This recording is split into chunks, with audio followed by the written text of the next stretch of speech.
Thom Hartmann Program is brought to you in part by the Aiden Forecast, an investment newsletter with weekly updates of leading market indicators and a monthly deep dive into what the details of the economy and the markets mean for investors and retirees. On the web at aidenmarkets.com. Wines have some of the highest pesticide levels in our food chain. This hour brought to you by ecowine.com. Pesticide-free wines, organic wines, imported from France by the Organic Wine Company, ecowine.com. Hartmann Program is brought to you in part by Super Beets. Super Beets are sourced from non-GMO beets, and they're packed with dietary nitrates, helping to produce nitric oxide for more energy, stamina, and support for healthy blood pressure levels naturally. For more information, call 800-223-8242 or visit tomsbeets.com.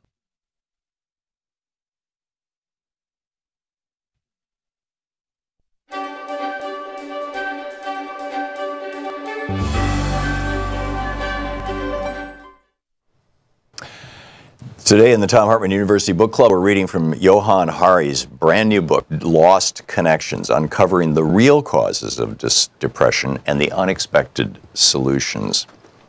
So he starts out talking about how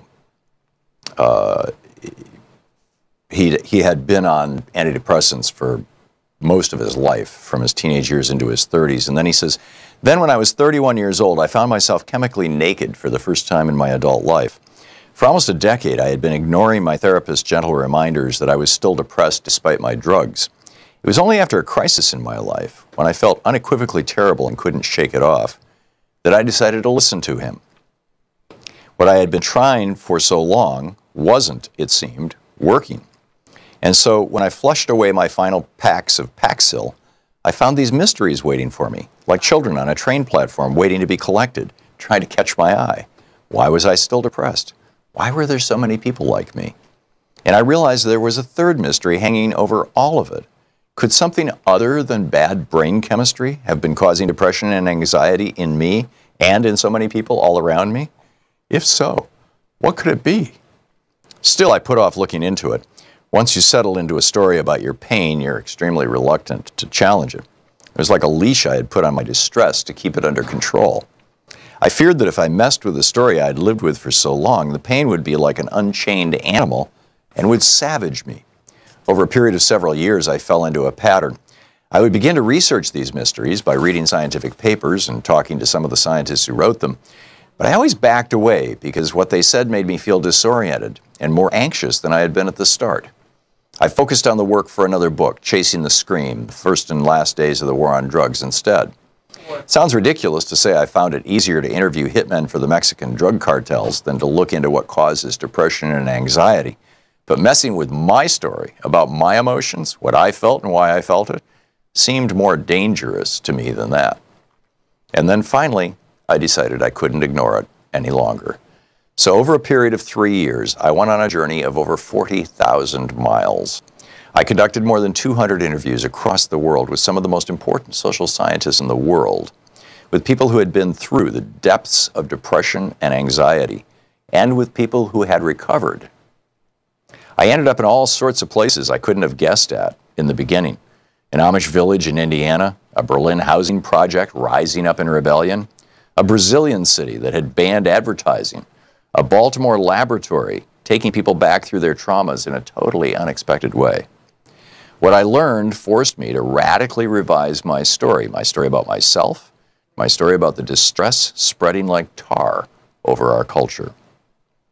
I want to flag up right at the start two things that shape the language I'm going to use through all of this book. I'm reading from the introduction. Both were surprising to me.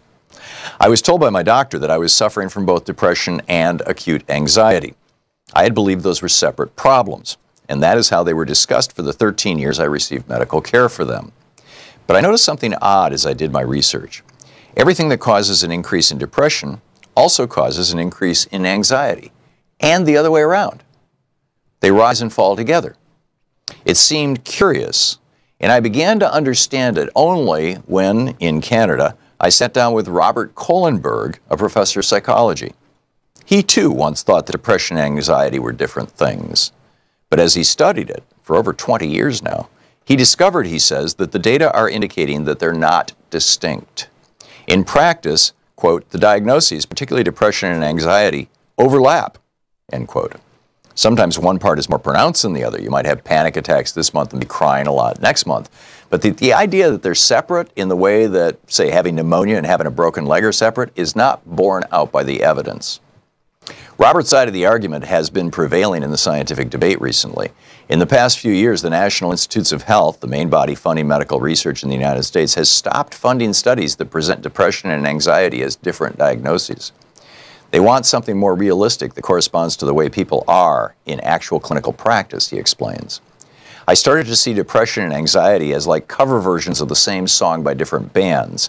Depression is a cover version by a downbeat emo band, and anxiety is a cover version by a screaming heavy metal group. But the underlying sheet music is the same. They're not identical, but they're twinned. The second insight comes from something else I learned as I studied these 9 causes of depression and anxiety that he writes about in this book. Whenever I wrote about depression and anxiety in the past, I started by explaining one thing. I am not talking about unhappiness. Unhappiness and depression are totally different things. There's nothing more infuriating to a depressed person than to be told to cheer up or to be offered jolly little solutions as if they were merely having a bad week. It feels like being told to cheer up yourself by going out dancing after you've broken both your legs. But as I studied the evidence, I noticed something that I couldn't ignore. The forces that are making us depressed and severely anxious are, at the same time, making even more people unhappy. It turns out that there is a continuum between unhappiness and depression. They're still very different in the same way that losing a finger in a car accident is different from losing an arm, and falling over the street is different from falling over the cliff. But they are connected. The book, Lost Connections by Johann Hari. This is the Thom Hartmann Program. Welcome to the Thom Hartmann Program. I'm Alex Lawson, filling in for Tom, and we are going to get right into it. I am joined on the phone by Mark Miller, who is a columnist with Reuters and the author of a book that I want to talk about, Jolt: Stories of Trauma and Transformation. Mark, thanks for joining us on the Thom Hartmann Program. Hey, Adam, thanks so much for having me. So, Mark, Alex, I'm extremely familiar with your writing because you often cover retirement security, aging in America, and so I was interested when I got an email about your book because I was wondering how they actually relate. So if you could just kind of lay that out. Sure. Yeah, so as you know, I've been covering retirement and aging for more than a decade now, and I cover a wide array of topics in that space, a lot of kind of the money side of it, quite a bit of public policy. As you know, I cover Social Security extensively, Medicare, healthcare in general. But yeah, I've always had a strong interest also in the topic of people interested in kind of reinventing or changing their lives at midlife, this notion of kind of reinvention of the traditional idea of retirement. And in doing so, I've done a lot of stories over the years about people who have made those changes with a view towards social purpose. People who have given up career A to get involved in politics or social movements or the nonprofit sector, or to become social entrepreneurs. And so interviewing these people over the years, I'd ask what motivated the change. And I started noticing this interesting pattern that a fair number of cases, not everyone, but many people who had made these changes were motivated to do it by something very traumatic that had happened in their lives. And they would describe to me how this trauma had just stopped them dead in their tracks, and they felt compelled to reevaluate everything about their lives, how they were living, and then they came out of those reevaluations on these interesting new paths forward that you would describe as growth. And so, having heard a lot of these stories, I was really intrigued and wanted to know more, and took a deeper dive into just this aspect of it. And when I did that, I found out that there's a whole school of thinking about this and research in the world of psychology, and that the psychologists who have studied it call it post-traumatic growth syndrome. So at that point, I was going to myself, oh, it's a thing. It's not just these random stories I'm hearing. So I did a magazine piece about the phenomenon several years ago, but then wanted to take it further, and that's how Jolt came to be. So that's kind of the connection to the retirement and aging. But I should mention that the book goes way beyond just this question of career change, and it goes way beyond just a focus on older adults. It's much, it widened out from there. So what are some, when you're saying trauma, what are you talking about there? What kind of trauma? What are some of the examples of that? Sure. So I interview people who have experienced a wide range of traumatic events. It could be something like the unexpected loss of a spouse, the loss of a child, a life-threatening health problem. I interviewed people who have had experience with terrorism or natural disasters, plane crashes, family relationship issues. So a fairly wide range. And then a fairly wide range of responses. Some of them are definitely these social purpose missions that I mentioned. That's an important component of the book. But, some are more subtle, kind of people who've come to a point of feeling more compassionate and empathetic towards others, or they feel that their relationships have deepened with people who they're close to, or they rekindle an interest in something that they used to focus on. It could be as simple as just waking up in the morning and saying, having an enhanced appreciation of being alive. So it's a range of responses as well as trauma types. So I don't know if you know this, Mark, but I don't come to this advocacy world, this political world through politics, but I actually started in outreach clinics at Heartland Health Outreach in Chicago, and then worked at Whitman Walker Clinic here in Washington, D.C. And I was a health educator, and a lot of my clients were, very complex cases, oftentimes had some mental health issues. I worked in the HIV team, so we're HIV positive. Oftentimes active substance users were homeless or had very insecure housing. And there was this, it was almost a one-to-one with my clients that there was also trauma involved somewhere along the way. I mean, very vulnerable populations, there's oftentimes, there's going to be trauma. And part of what I found in working with clients, and, it's not like it was my idea, it was a lot of the trainings that I took, was this sort of motivational thing that if you took folks and worked with them to direct basically their energies, right, focus them on doing something that helps growth and moving past a trauma instead of replaying a traumatic event, which can lead to, a downward spiral, basically. And a thing that I worked with my clients with was we would direct it into activism. Activism oftentimes around access to medical services. So these are clients who have to deal with, our non-system of healthcare, very complex health situations. And so they'd be taking a bus across town to access mental health, another bus across town to access their HIV meds. And it was really like the setup was really dumb. So we would work to build power in this activism and demand these changes, which we did win on quite a few of them. And I could see, and my clients would talk about, the therapeutic effect of being able to channel, and their energy into activism, into building power for change.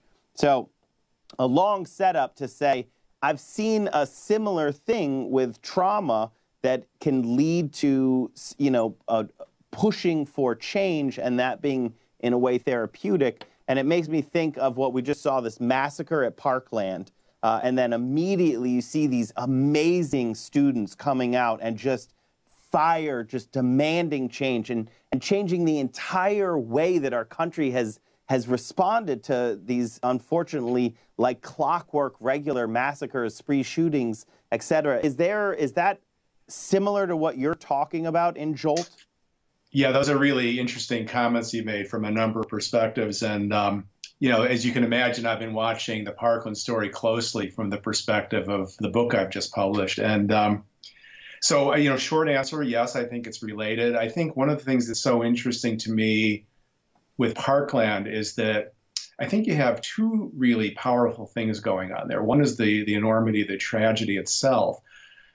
And the second is that we're talking about young people who are sort of at that coming of age point in their lives, which is in and of itself a very powerful time of life. It tends to imprint people and shape them in many different ways. So, I think this is really hard to say where this will go, but I think it could be doubly powerful for these folks, these kids, in that sense. The other thing I've been paying attention to with Florida is that of course, it's brought the Sandy Hook parents back into the story, and so we've seen a number of those parents who have now been at work in gun control and gun violence prevention. Mark, we're just going to run out of time on this segment, but could you stick with us through the break? Yep. Yeah, absolutely. Fantastic, because I really want to keep this conversation going. Again, Mark Miller, the book is Jolt, Stories of Trauma and Transformation. Really a great conversation to lead off the Thom Hartmann Program today. I'm Alex Lawson, filling in for Tom, and we'll be right back. This is the Thom Hartmann Program. And we're going to be taking your calls on the Thom Hartmann Program, so give us a call.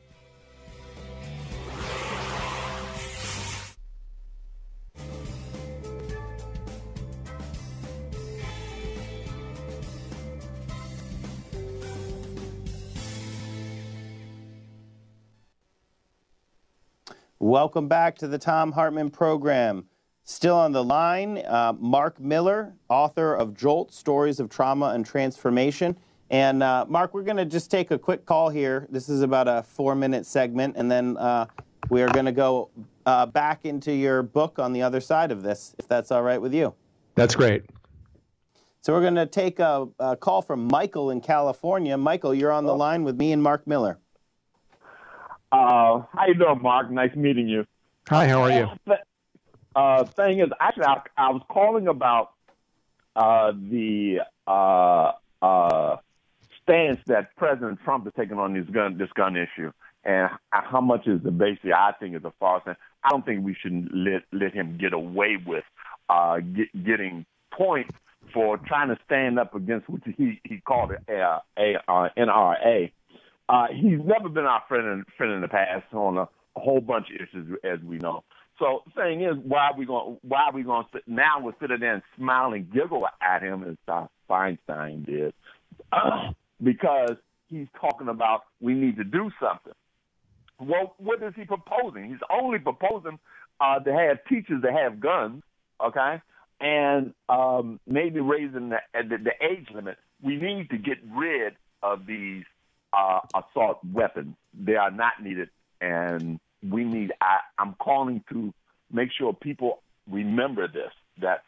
Thank you, Michael. Thank you so much for your call. We're starting to lose you a little bit at the end there, but I think your point was well made. And in this one, I strongly agree with you. I don't think that President Trump deserves any kudos for this. I mean, if he wanted to demonstrate at all that he was actually going to do something and not just playing sick politics again with a tragedy, with a massacre in a school, what he'd do is he'd go to the NRA and he would say, I need you to come out here and publicly apologize for attacking the folks, the students who are brave enough that out of this tragedy, they're trying to build change that is agreed upon by the vast majority of the American people. And if Donald Trump really wanted to show that he was doing something, he would say, shame on you, NRA, or he would force them to admit that they are lying and obfuscating at every step of the way. At the same time, I would also say, there are political openings. So when Donald Trump does something like that, I don't give him any kudos, but I do think that the progressive movement can use that to advance, a sensible conversation about enormously popular policies like universal background checks. Mark, I don't know if you have any thoughts on this, or we've only got a minute or so here, or if you want me to keep pontificating. Yeah, no, I don't know what I can add to that. That you've covered the ground pretty well on that point. Yeah, I'm. It's Michael, the caller. It is sort of this MO that President Trump has to try to get these kudos for taking non-stances on things. And it's a PR thing. It's just, he says we already know that he says untrue things, openly untrue things. So why should we ever give him kudos for saying something? I want to see something done. I want to see action, not words. We're going to return with Mark Miller on the Thom Hartmann Program right after this.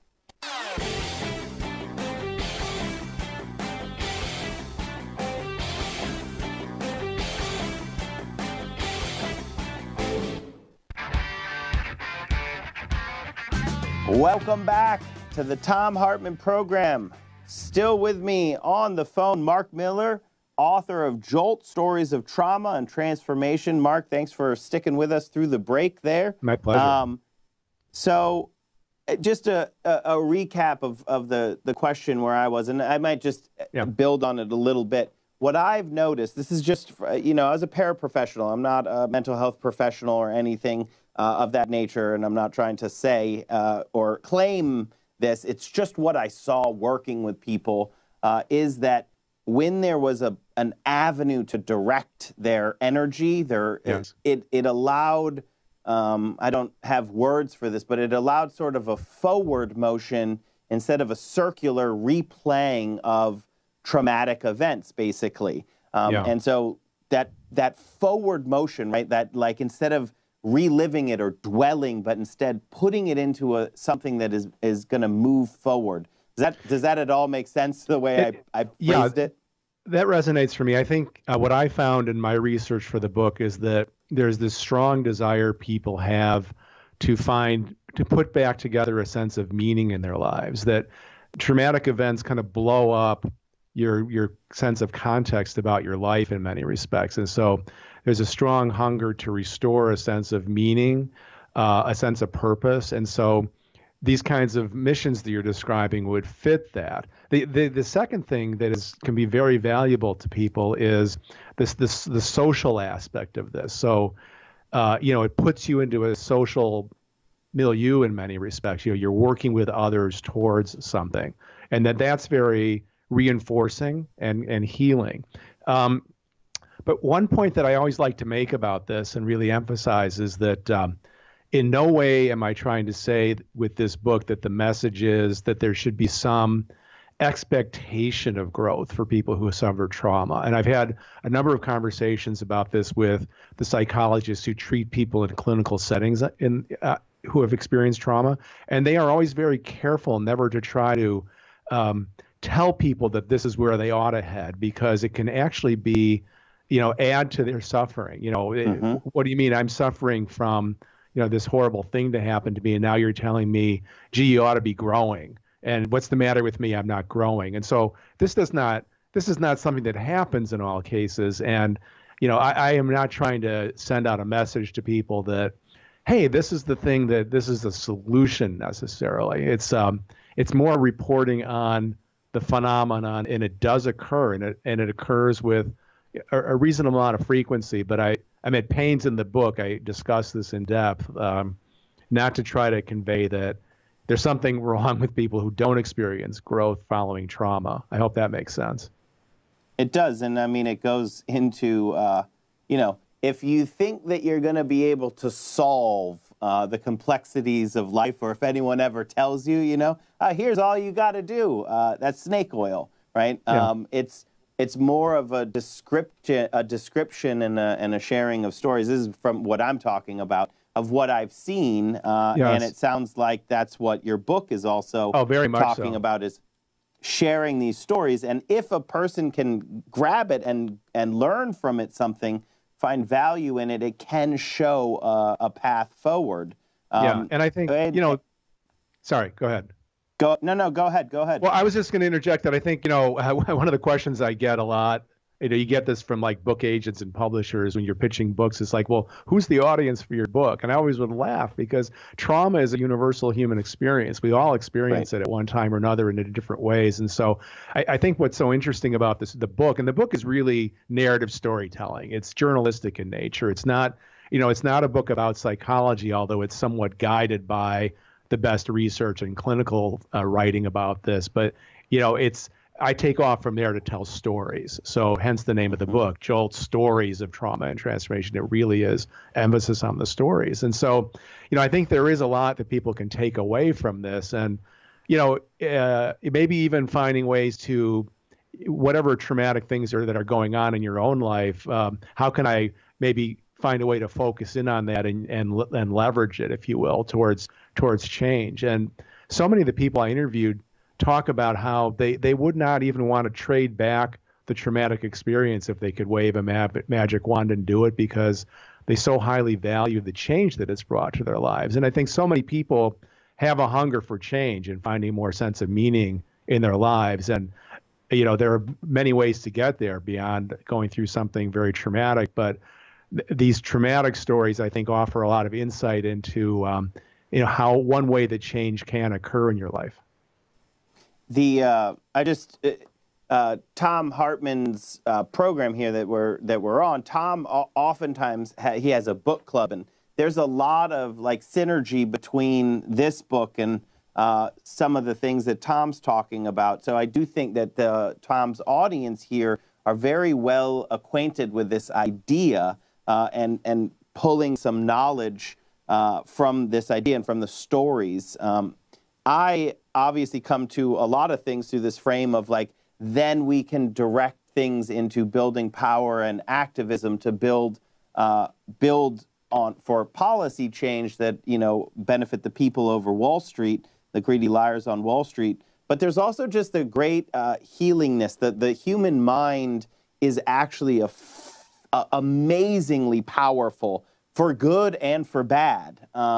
And that is something that I've found in my own life, just in my work and personally, that when you are dealing with something traumatic, which we all deal with, it's life. Life is beautiful because it is so sad sometimes, right? So like you see that especially through loss. So when you lose someone, it's like the negative space of how important and how much love there was for that person. So these are traumas that I think everyone is familiar with. So go ahead, Mark. I was just going to say, I was so inspired by the people I met writing this book who have just, gone through such incredible pain, and yet they are displaying all this courageous behavior out there, working for the greater good. Their sense of empathy and compassion, as I described it in the book, is it's like it's been radically exploded, the normal Mark sort Miller, of surface thank of you empathy. so much for joining us on the Thom Hartmann Program. Jolt: Stories of Trauma and Transformation. You can find out more about it at ThomHartmann.com. You're listening to the Thom Hartmann Program. Call 202-808-9925. We're taking your calls on the Thom Hartmann Program after this.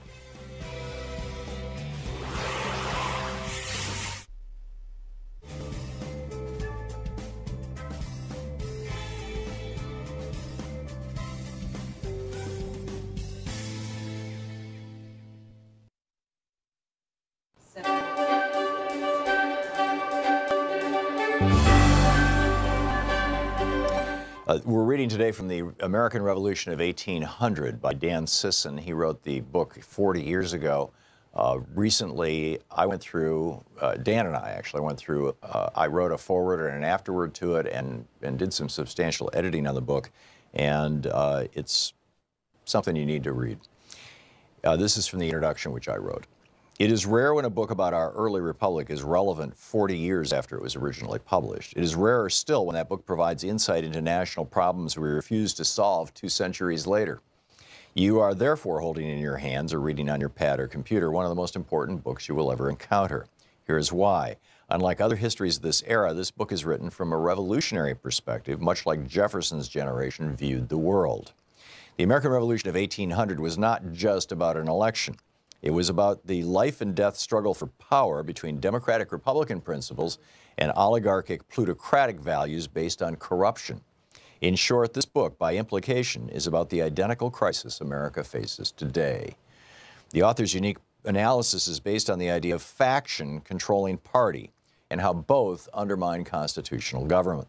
In an age where modern parties and the factions that control them have paralyzed our government, this book validates the politics of the founders. In still another contribution, the book demonstrates how preserving revolutionary ideas within our culture depends on understanding the classical tradition.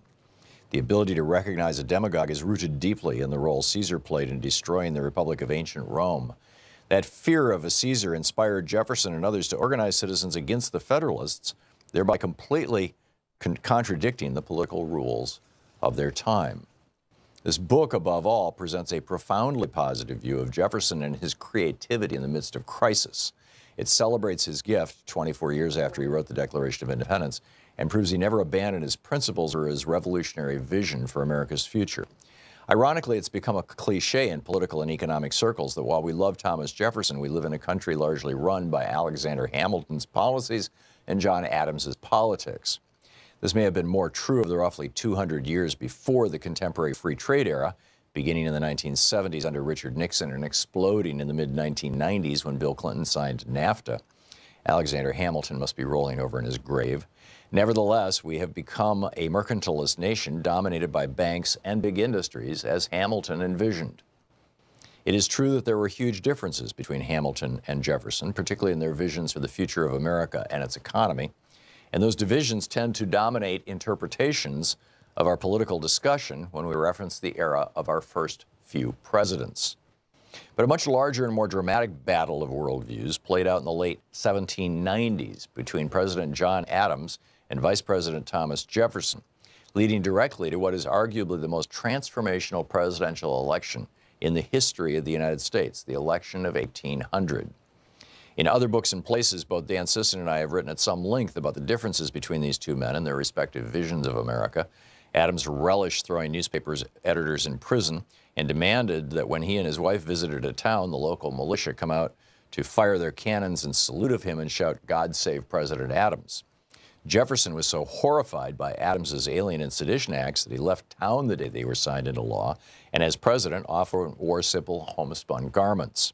He was known to answer the front door of the White House in his bathrobe, and more than one visitor mistook him for a servant. As president, Jefferson literally acted out his egalitarian visions of America.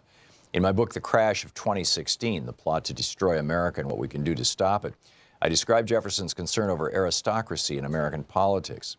On October 28, 1813, in a letter to his old rival John Adams, Jefferson commented on his distrust of America's growing wealthy elite, naming in particular the Senate, which was not then democratically elected by the people. Referring to the, quote, cabal in the Senate of the United States, end quote, Jefferson wrote, "You, John Adams, think it best to put the pseudo-aristoi into a separate chamber of legislation, the Senate, where they may be hindered from doing their mischief by their coordinate branches, and where also they may be a protection to wealth against the agrarian and plundering enterprises of the majority of the people." Then Jefferson countered in the letter, writing, "I do not believe them, the Senate, necessary to protect the wealthy, because enough of them will find their way into every branch of the legislation to protect themselves." Instead, Jefferson wrote, "I think the best remedy is exactly that provided by all our constitutions, to leave to the citizens the free election. In general, they will elect the really good and wise. In some instances, wealth may corrupt and birth blind them, but not in sufficient degree to endanger society." And in a final warning about the largely Federalist cabal in the Senate, and these would be the conservatives of their time, Jefferson wrote, quote, "The artificial aristocracy is a mischievous ingredient in government, and provision should be made to prevent its ascendancy. I think to give them power in order to prevent them from doing mischief is arming them for it and increasing instead of remedying the evil." In a 1786 letter to George Washington, Jefferson gave his most explicit warning about this threat of a military allied with the plutocracy within and advocated for unwavering vigilance against it. Quote, "Though the day may be at some distance, beyond the reach of our lives perhaps, yet it will certainly come. when a single fiber left of this institution will produce an hereditary aristocracy, which will change the form of our governments from the best to the worst in the world.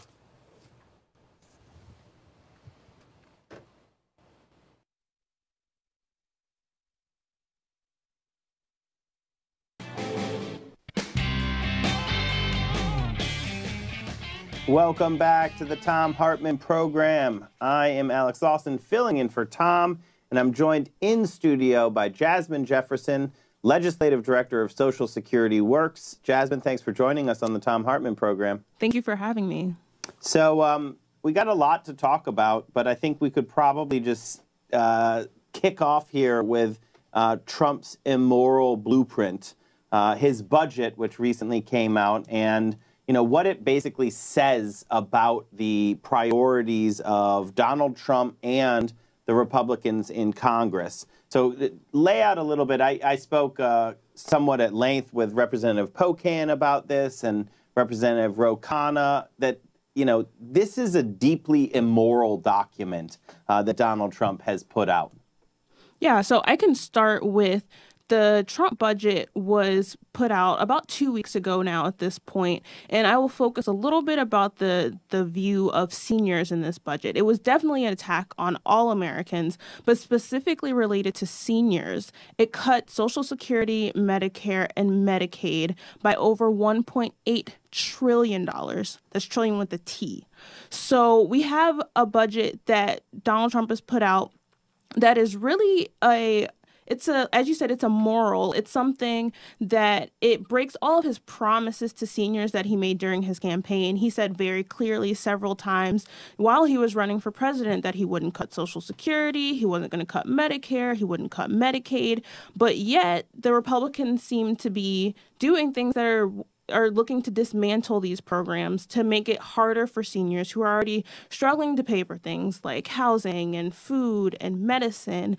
And it's unfair to seniors. It's unfair to future seniors that we're seeing these cuts in these programs that are so popular and so important to the American people. So literally no one wants to cut. So no one voted to cut Social Security, to raid Medicare, to dismantle Medicaid completely and destroy the program. Medicaid, the largest provider of long-term care in this country, and for the majority of Americans, the only provider of long-term care. And there's only one very small slice of this country who wants these things, and that's the greedy liars on Wall Street. That is the folks who these Republicans just rammed through a handout to these greedy liars on Wall Street and the corporate titans, et cetera, that's basically the mirror image of these attacks on our earned benefits, which is, what I always say, they only have one move, these Republicans, who are dancing to the tune that Wall Street calls, and is to reach into our pockets and steal our money. That's it. So this seems to be, and you know this better than anyone, before the president's budget came out, we had our staff meeting, and I was like, oh, they're going to try to hide it, and they're going to be sneaky, and you were probably giving me a little bit of a look like, what are you basing this on? Because they have not been sneaky at all about it. And then the budget did come out, and I was like, oh, wait, never mind. They weren't sneaky at all about this. It's just openly stating their priorities, which is to destroy Medicaid, raid Medicare, cut Social Security while cutting its budget, attacking it from all sides. And it's just right there in plain English for everyone to read.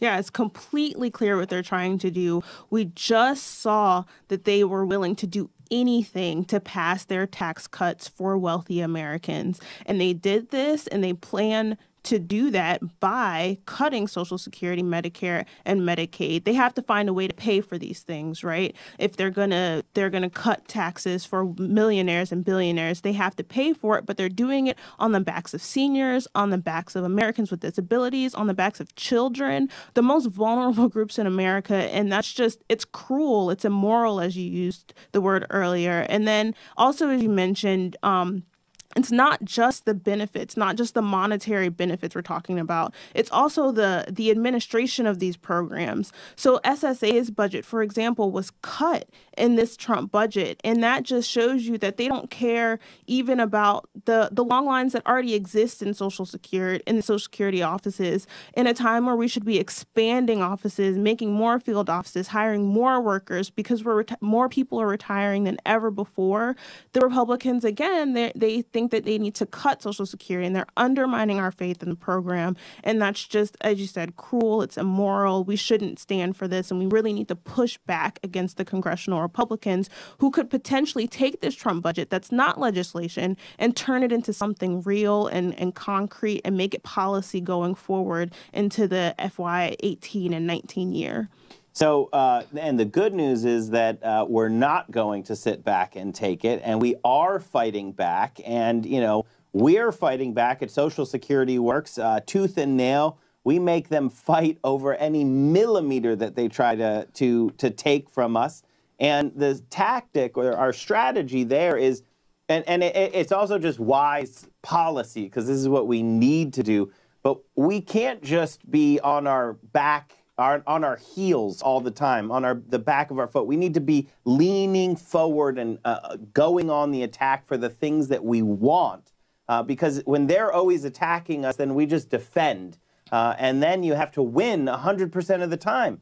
If you're defending against bad things from happening, then you have to win 100% of the time. Now, when we go on offense and we're fighting for good things, for things that we want to expand Medicare to everyone, improve Medicare and expand it, expand Social Security and increase benefits.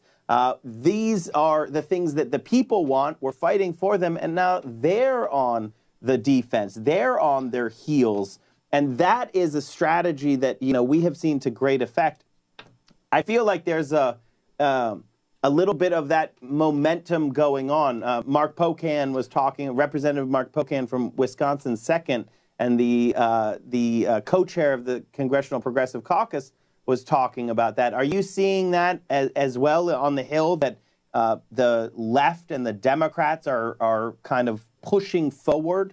Yeah, we are seeing that. While in 2017, like you said, we're really on our heels fighting back against healthcare, whatever it is. Trump care. Fighting back against that, fighting back against the tax cuts. And what we've seen is that now we're starting to pivot back to where we were before that, where we could introduce new pieces of legislation that would do these really progressive things. So we have several champions in the Congress right now. For example, Senator Sanders has done incredible work in the past on expanding Social Security, and now wants to move forward and build new policies around how we fund the Social Security Administration, making it so that they won't have to worry year to year what congressional Republicans want to do to their budget, which is cut it.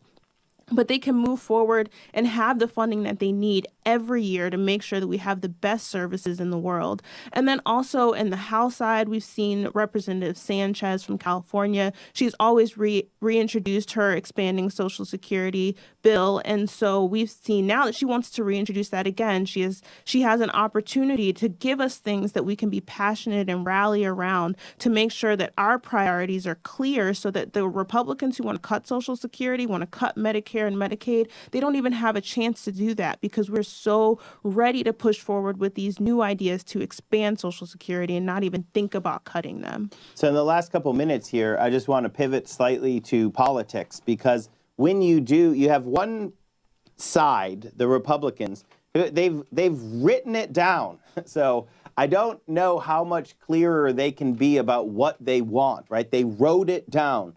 Destroy Medicaid. Raid Medicare. They tried their hardest. We defeated them in the Trump care fight. They wanted, it was right there, raid Medicare, $700 billion, destroy Medicaid completely and totally, cut Social Security benefits. That's written down.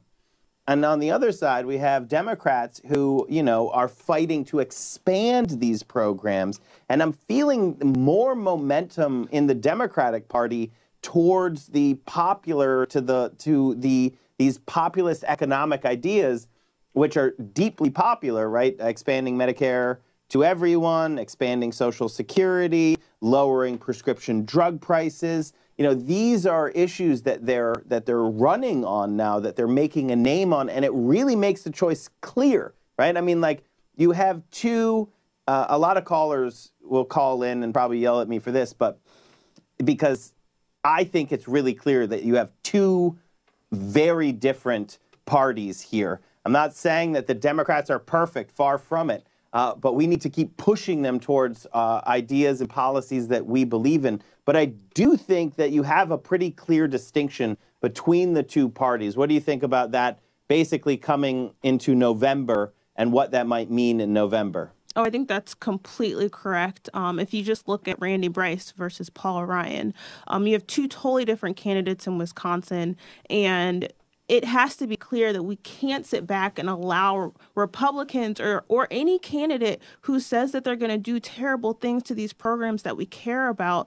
We have to look in 2018, and I think that the people are really ready to move forward and to do something different with the Democrats, or even if it's, I mean, it could be anyone, somebody who's willing to move forward and say, we're not going to cut Social Security, Medicare, Medicaid. We want to lower prescription drug prices and make sure the American people have what they need going forward and do these things that you phrase as populist things. They're really, I mean, they're American ideals. They're things that everyone should be passionate about across party lines, no matter who they put an R or D next to their name.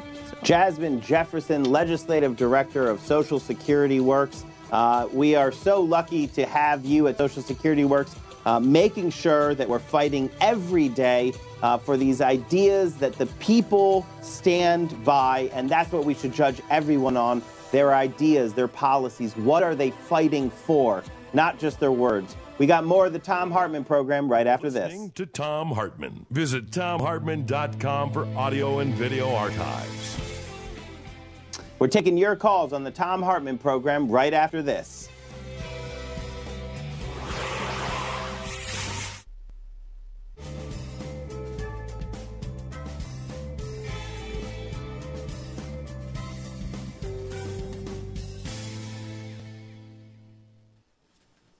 Welcome back to the Thom Hartmann Program. I want to get right to some calls here.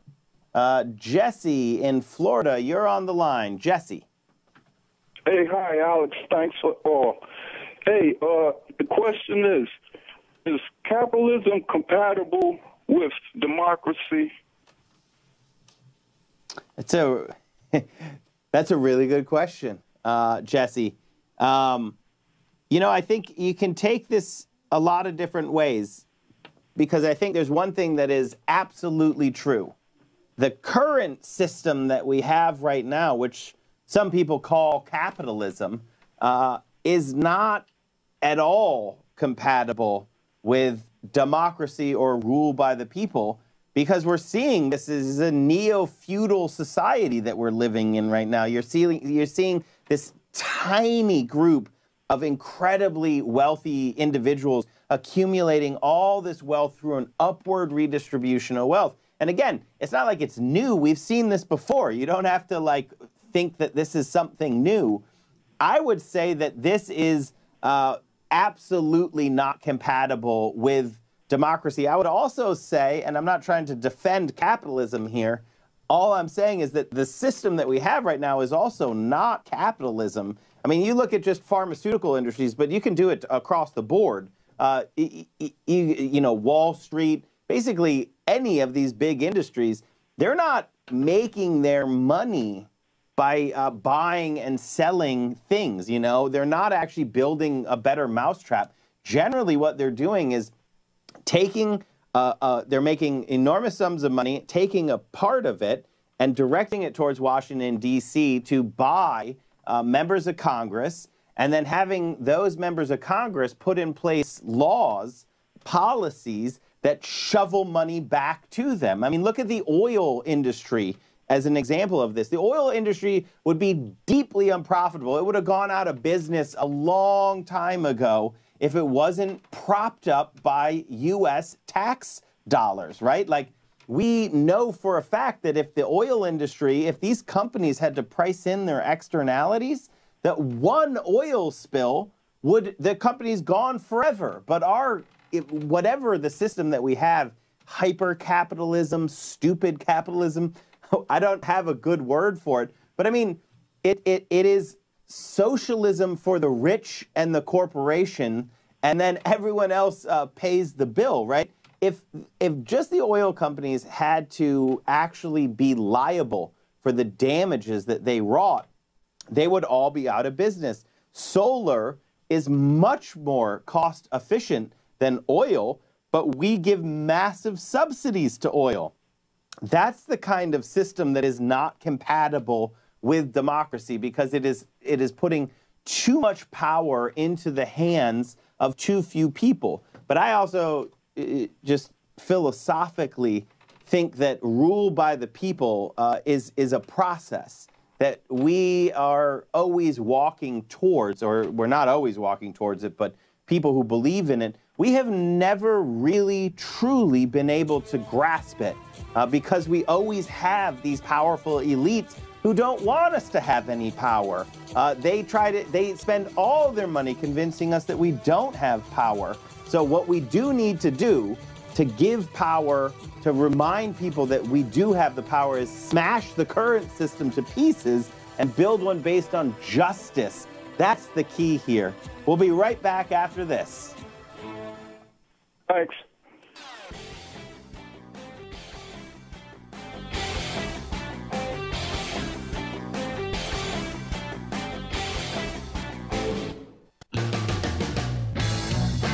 Welcome back to the Thom Hartmann Program. I'm Alex Lawson, filling in for Tom, and I want to get right to some calls here. And I'm going to go to Don in Washington State. Don, you're on the line. Hi, Alex. This is the second time I've had a chance to talk to you. Can you hear Thanks me for okay? calling back. Yeah, anyway, I had originally I was going to talk about your first guest with this book about how to deal with trauma and whatnot. Mark Miller. Yeah. Anyway, the issues with Social Security and whatnot seem more pressing to me. I'm on Social Security, and I get $750 a month. But I was told years ago when I decided to go back to work part-time in a local labor force office in North Seattle, that and I had to report to them that I was on Social Security at the time, and Social Security cut my check by 10%, and I think they said at the time that federal law does not allow them to reduce your checks by more than 10% of what you're getting. So I think they would have to change the Social Security laws radically to alter that. What do you think? So it's a somewhat complex answer to your question, because you're talking about working while claiming benefits and reductions of benefits due to that, which are made whole later. But if you don't mind, Don, I want to just focus on something related, which is the benefits are too low. $750 a month? $750 a month? That is too low. And the only problem with Social Security is that for millions of Americans, benefits are too low. And people have to find jobs because the benefits are too low. And that's the only problem with Social Security. There's this article that came out about the Winter Olympics in Korea, where Korea, the pension system is non-existent there. The retirement security system is non-existent there. And it was about, it was a New York Times article, and it was about the workforce that were cleaning the stadiums and whatnot, 75 to 90-year-olds that they interviewed who were part of the workforce. That's what the global oligarchs want. They want us to work until we die. And we need a system that is like, no. I want a system that people can live on with dignity when they retire. That's what we need. We need to talk about radical ideas like doubling Social Security benefits. And I think, this whole trope that's out there, Don, about, Social Security benefits, people are like living, like Alan Simpson, that plutocratic senator, former senator, who also writes us mean emails every once in a while. He always painted it as if, everyone is just, living life like taking their campers to the Grand Canyon. That's always what he says. Maybe they'll have to take one less trip to the Grand Canyon. Sorry, Mr. Alan Simpson, that's not the reality of where we are in America. The reality of where we are in America is you have millions of Americans who are making choices between being able to buy the prescription drugs that they need and paying the rent or their mortgage, or having that extra $5 to send as a birthday gift for their grandchildren. And this is America, the United States of America, the richest country in the world at the richest point in our history. And people are saying that we can't afford it. We can't afford it. I'll tell you, the only thing we cannot afford are these greedy liars on Wall Street, this parasite class of global oligarchs who are sucking money out of the people. And that's the only way that they operate. And what we need to do is just flip that completely. We need money coming into the people, increase benefits, expand Medicare to everyone, lower prescription drug prices.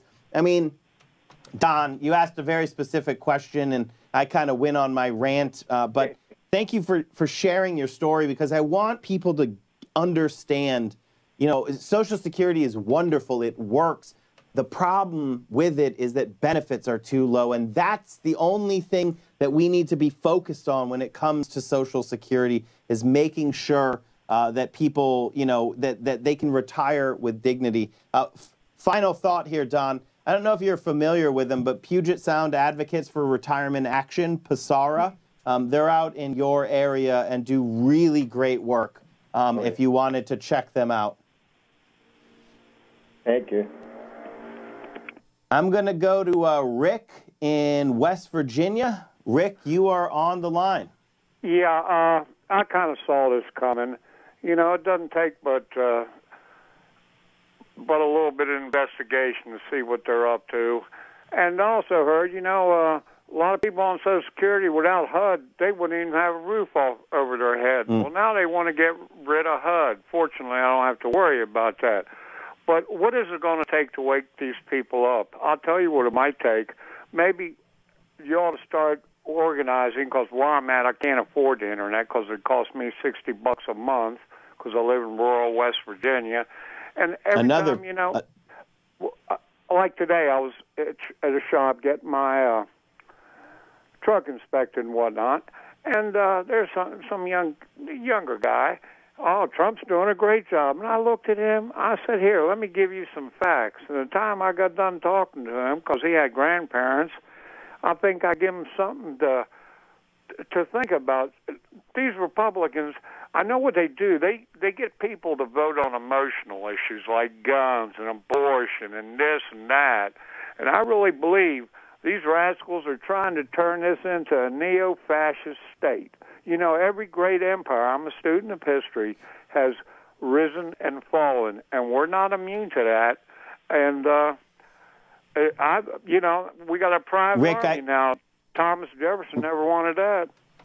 Rick, I think your analysis is spot on, and I think you also really nailed it and also highlighted a danger for the Democratic Party. If they want to win, they actually have to remember that it's kitchen table economics. That's what they have to talk about. They have to talk about the issues that people care about, and Social Security, Medicare, prescription drug prices, crushing student debt, the unaffordable college, raising the minimum wage. These are the issues that motivate people and show them which side a politician is on. Thanks for your call, Rick. We'll be right back after this. You're listening to Thom Hartmann.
The Thom Hartmann Program is brought to you in part by the Aiden Forecast, an investment newsletter with weekly updates of leading market indicators and a monthly deep dive into what the details of the economy and the markets mean for investors and retirees. On the web at aidenmarkets.com. Wines have some of the highest pesticide levels in our food chain. This hour brought to you by ecowine.com. Pesticide-free wines, organic wines, imported from France by the Organic Wine Company, ecowine.com. Hartmann Program is brought to you in part by Super Beets. Super Beets are sourced from non-GMO beets, and they're packed with dietary nitrates, helping to produce nitric oxide for more energy, stamina, and support for healthy blood pressure levels naturally. For more information, call 800-223-8242 or visit tomsbeets.com.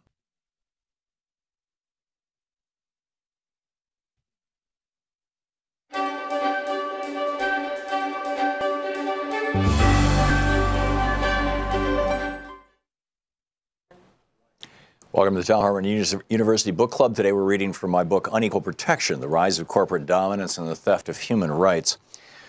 This is right after in the chapter where I lay out how the Supreme Court in 1886 actually did not rule that corporations are persons, even though the clerk of the court wrote that into the head note. And then we get into, where we got with this. This is page 109, the Republican conspiracy theory that empowered FDR. In the early 1930s, the stock market had collapsed and the world was beginning a long and dark slide into the Great Depression and eventually to World War II. Millions were out of work in the United States, and the questions on people's minds were, why did this happen and who's responsible? The teetering towers of wealth created by American industrialists during the late 1800s and early 1900s were largely thought to have contributed to or caused the stock market crash and ensuing depression. In less than 100 years, corporations had gone from being a legal fiction used to establish colleges and trading companies to standing as the single most powerful force in American politics. Many working people felt that corporations had seized control of the country's political agenda, capturing senators, congressmen, the Supreme Court, and even recent presidents in the magnetic force of their great wealth. Proof of this takeover could be found in Supreme Court decisions in the years between 1908 and 1914, when the Supreme Court, often citing corporate personhood, struck down minimum wage laws, workmen's compensation laws, utility regulation, and child labor laws, every kind of law that a people might institute to protect its citizenry from corporate abuse. Unions and union members were the victims of violence from private corporate armies and had been declared criminal conspiracies by both business leaders and politicians. It seemed that corporations had staged a coup, seizing the lives of American workers, the majority of voters, as well as the elected officials who were supposed to represent them. And this was in direct contradiction to the spirit expressed by the founders of our country. It was in this milieu that an American history book, first published in 1927 but largely ignored, suddenly became a hot topic. In The Rise of American Civilization, Columbia University history professor Charles Beard and women's suffragist Mary Beard suggested that the rise of corporations on the American landscape was the result of a grand conspiracy that reached from the boardrooms of the nation's railroads all the way to the Supreme Court. They fingered two Republicans, former Senator and railroad lawyer Roscoe Conkling, and former Congressman and railroad lawyer John A. Bingham.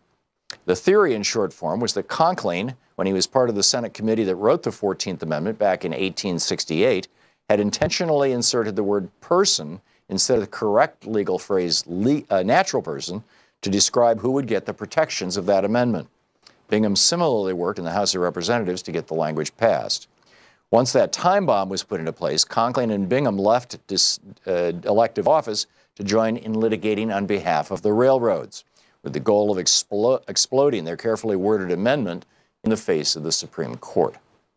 Thus, quote, Republican lawmakers, the Beards said, conspired in advance to give full human constitutional rights to corporate legal fictions. By a few words skillfully chosen, they wrote, every act of every state and local government which touched adversely the rights of corporate persons and property was made subject to review and liable to annulment by the Supreme Court at Washington, D.C. This conspiracy theory was widely accepted because the supposed conspirators themselves had said very publicly, we did it. Earlier, in an 1882 case pitting the railroads against San Mateo County, California, Conkling testified as a paid witness for the railroads that he had slipped the person language into the amendment, the 14th Amendment, to ensure that corporations would one day receive the same civil rights Congress was giving to freed slaves. Bingham made similar assertions when appropriate during his terms as a paid witness for the railroads. As a result of these assertions, through the late years of the 1800s, both of these two men were the well-off darlings of the railroad, basking in the light of their successful appropriation of human rights for corporations. When the Beard's book was widely read in the 1930s, it gave names and faces to the villains who had turned control of America over to what were then called the robber barons of industry. Conklin, Bingham, and Justice Waite were all dead by the time of the Great Depression and all judged guilty by the American people of pulling off the biggest con in the history of our republic. The firestorm of indignation that swept the country helped set the stage for Franklin Roosevelt's New Deal, using legislative means and packing the Supreme Court to turn back corporate power and that corporate takeover, at least in part, and returning to average working citizens some of the rights and benefits that they had felt had been stolen from them in that Supreme Court head note in 1886. It was widely accepted that Conkling and Bingham had pulled off this trick successfully, purposefully saying person instead of natural person or citizen when they helped write the 14th Amendment, and corporate personhood was a fait accompli. It was done and couldn't be undone. The Supreme Court, confronted with the reality of the language of the 14th Amendment, had been forced to recognize that corporations were persons under the U.S. Constitution because of the precedent of that 1886 Santa Clara case. Senator Henry Cabot Lodge apparently ratified the coup on January 8, 1915, when he unwittingly promulgated Conkling's myth in a speech to the Senate about the 1882 San Mateo case cited above.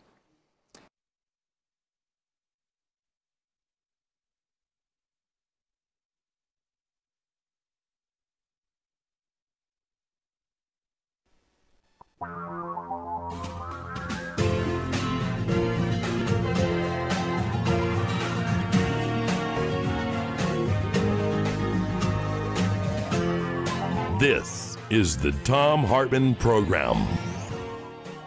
Welcome back to the Thom Hartmann Program. I'm Alex Lawson, filling in for Tom, and joining us on the phone, amazing investigative journalist, author, Orca expert, and friend of mine, Dave Neiwert. Dave, welcome to the Thom Hartmann Program. Hey, great to be here, Alex. Glad to be here.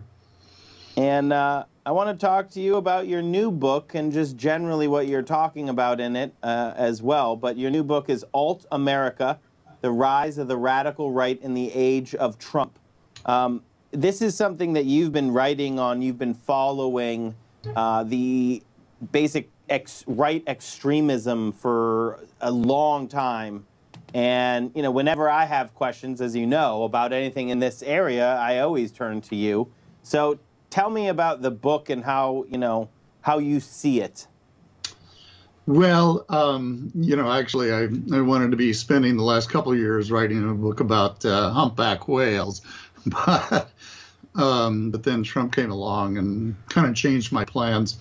And that's because he really, the reason I wrote this book was that it became very clear to those of us who've been monitoring the radical right for a long time that Trump was having this really powerfully stimulative effect on their organizing and on their recruitment and on all of the things that the radical right likes to do. And in fact, we were seeing the internet numbers and just the general numbers for new groups really going through the roof. It's in a large part because of what we would call the Trump effect.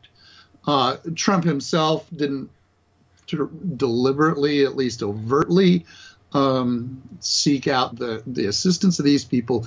Rather, they were drawn to him. But he did a lot of wink and nudge stuff along the way that definitely encouraged them. And so it was really a source of growing concern for us, especially in the area of hate crimes. We were starting to see hate crimes go through the roof. And indeed, this was, one of the real Trump effects after the election in the first month after the election, there were nearly 1,000 hate incidents all around the country, which is just an obscenely high rate for hate crimes and hate incidents. And I went through the database that the SPLC, Southern Poverty Law Center, collected on these crimes, and it became very evident that nearly half of those incidents involve people chanting Trump's name, using Trump's rhetoric, making references to Trump, and clearly they were inspired by Trump. I mean, this was they felt that Trump and his election had more or less given them permission to act out in this violent and vile fashion. And so this is why I wrote it. So, Dave, when you and I first started working together, I was actually building a team at Media Matters focused on, this is in 2010, focused on guns and extremism and the ease of access of guns and its intersection with extremist rhetoric. And so I spent a lot of time watching this and actually, as I said, I turned to you and reading your stuff, and you've been following this for a long time. I would say in 2010, it was new to me. So I'm starting to watch this, and I start seeing, I'm just going to paint it one way, but Glenn Beck at the time was starting to use some wink and nods and some code words that were really courting the straight-out neo-Nazi right, like Stormfront and white nationalists, and really creating this space that allowed them to become even more extreme. And the way it was explained to me is if you have like a white nationalist sitting there watching, Glenn Beck, and I'm going to bring this to, say, Tucker Carlson now, or you're seeing it more and more, the corporate media are actually using tropes and talking points and framing things in a way that are extremely recognizable to white nationalists who've been, like, this is all they do. Their identity is caught up in it. And it's somewhat like if the corporate media is doing this, then that gives me, the white nationalist who's watching it, space to be even more reactionary, even more aggressive, and to act out on these things that, previously they might have stayed in their little court over there. And that is what Trump has really done, in my view, is it's like he doesn't have to come out and say anything, and he never would, go out and commit hate crimes around the country. That's not how it works. It's the neutral reaction, right? Like the Charlottesville, which had a terroristic murder in the middle of it by white nationalists. And, he said that, I don't remember the quote, but find people on both sides or something like that. Like that, the strength of that announcement from the president is really massive. Can you go into that a little bit? Yeah, well, he basically legitimizes them, as did Glenn Beck, as does Tucker Carlson.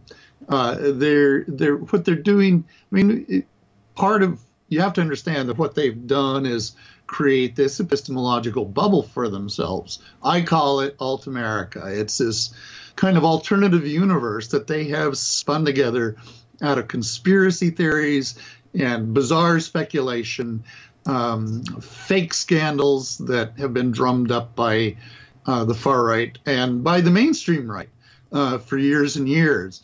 And it creates this sort of alternative universe for them in which they can dwell, and in which all of these really sort of hateful ideas really have full play. I think the classic case is, what Glenn Beck was doing, for instance, was he was promoting Alex Jones-style conspiracy theories about FEMA concentration camps and how President Obama secretly hated white people. And that wasn't a conspiracy theory. That was actually just their belief. But it was typical of the kind of pseudo facts and ideas with which they surround themselves, and they've assembled into a sort of functioning alternative universe for themselves. So by the time Trump came along, it was ready-made for him, and he clearly is a creature of that alternative universe. I mean, we know that he built the foundation of his political career was the birther conspiracy theory, and he's continued to play footsie with Alex Jones and Dave, a number of other conspiracy theorists. Let me go. I want to spend a minute with the birther stuff, because I posit that is massively explanatory on how he connected with this crowd, right? That's how he built his political career, and that was a key thing in this white nationalist alt-right community. Yes, absolutely. No, it told them that he was one of them, and that was why they rather eagerly adopted him come 2015. Although we really didn't see them pile on in support of Trump until he announced his immigration plan, and that was when we actually saw. And that was in August of 2015, 2 months after he had announced his campaign, and it was very clear. Dave, can you stick with us through the break and come back on the other side? You bet, absolutely. Fantastic, because I want to keep this discussion going with Dave Nywert, who is at the Southern Poverty Law Center and the author of Alt America: The Rise of the Radical Right in the Age of Trump. And we will continue this conversation right after this short break. This is the Thom Hartmann Program. Welcome back to the Thom Hartmann Program. We'll be right back on the Thom Hartmann Program.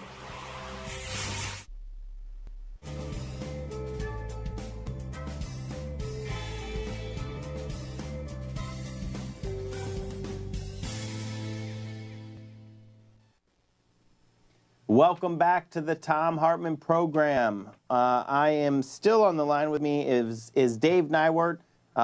Dave, we've got a short segment here in the break that, if you're okay with it, I'm just going to take a quick call, and then we'll come back after the break. Yeah. So, no, Gary in Chicago, you're on the line. Yeah. I was talking about Social Security. I received Social Security disability, and from my understanding, I'm well below the poverty line. But the thing about it is, when I first started receiving, you're automatically enrolled in Medicare Part A, which is the hospitalization plan. And I called Social Security to let them know that, I'm my wife is working. I'm under her health care plan. So they told me great, and they said that they were going to notate it in my file. Well, they're penalizing me now. And penalizing me about 15% of what I get, and I'm under $14,000 a year. I just don't understand what is the end game to all of this. When we sleeping in the streets in tents, how much can they? They just take when the consumer can no longer buy anything. What's the end game? Thank you for taking my call. Gary, thank you so much for your call. And that's the question.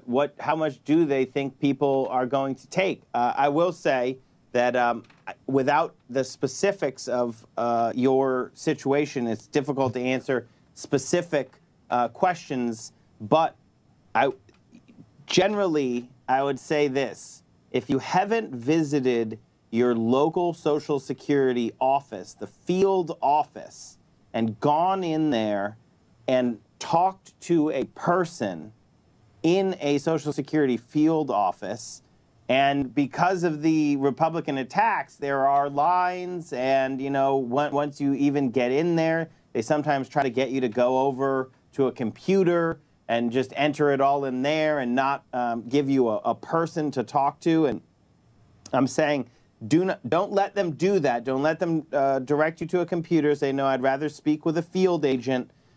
It can be a bit of a burden because they're always cutting the budget of field offices and long lines and all that. But if you can get to a field agent, these are literally the most knowledgeable people, and they're fantastic resources to look specifically at your case and to make sure that everything is adding up, and also to explain to you exactly what's going on. If you have not done that, I highly recommend that you go to a Social Security field office and speak with a person who works for the Social Security Administration. They're generally, almost certainly, going to be a member of AFG 220, who are just really, these are the people who live and breathe the system and want to make sure that you're getting every benefit that you've paid for. And that's what it is. The answer to your question, I think we don't know, but I will tell you the greedy liars on Wall Street will never stop, because they don't have any decency or shame. They're going after every last penny of ours. We'll be right back on the Thom Hartmann Program.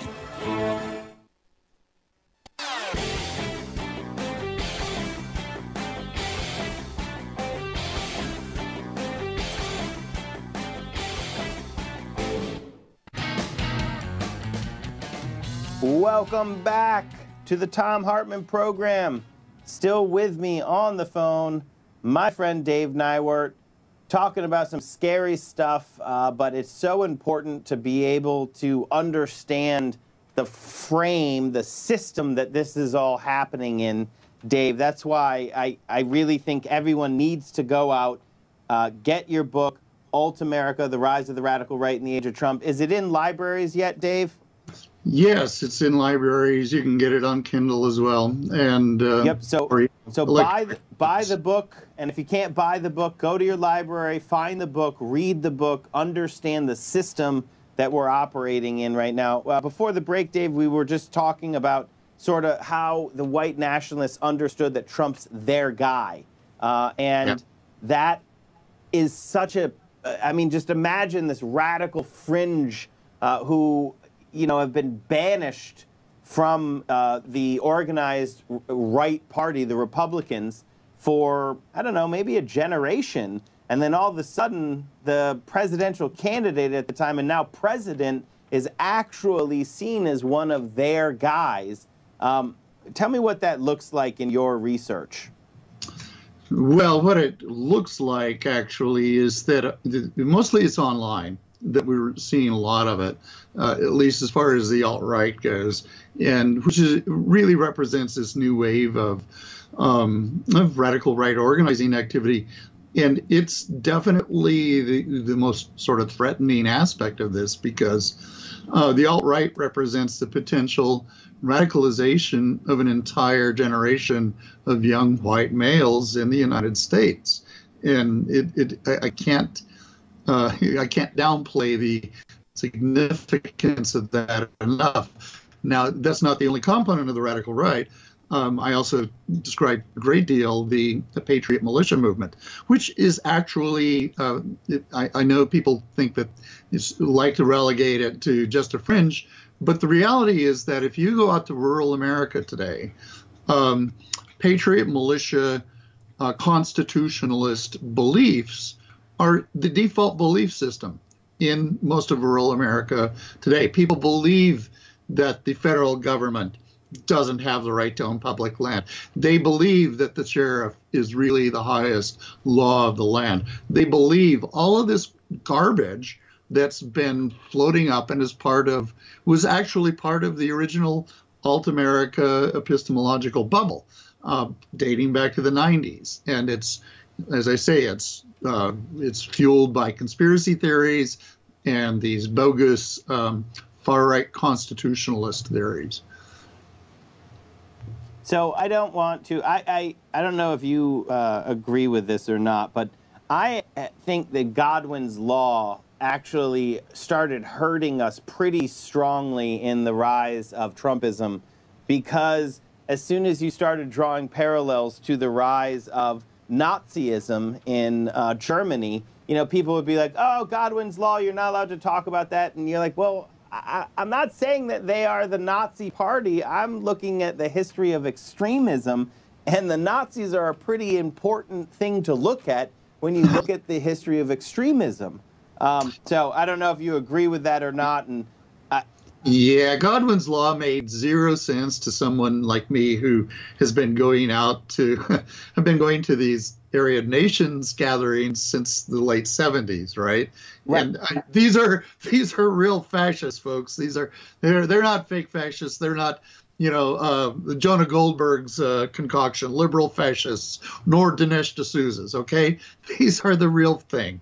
And they have been for a long time, and quite blatantly so. They wear the swastika armbands, they burn the crosses, they do all this stuff that fascists do.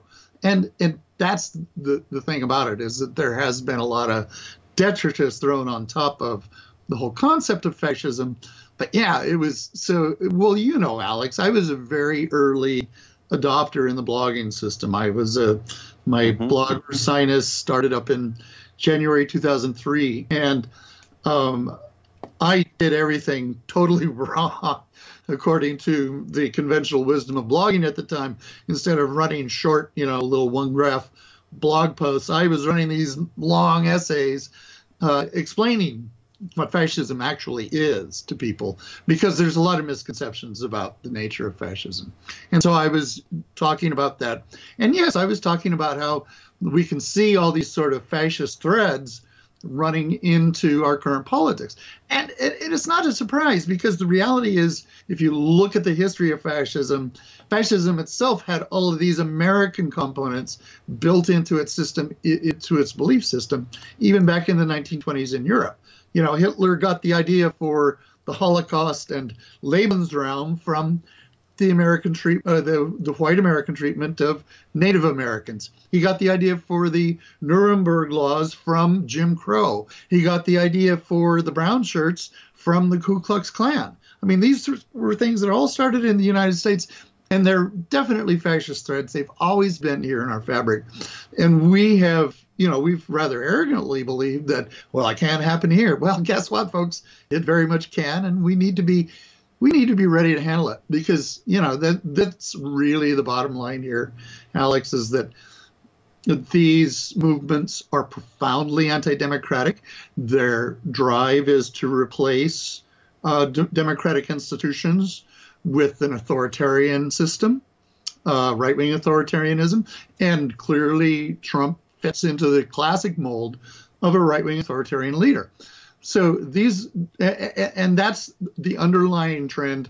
Really, authoritarianism is the underlying psychology that's at work here, and we need to be able to understand it if we want to confront it, because it's clearly driving to destroy our democratic institutions.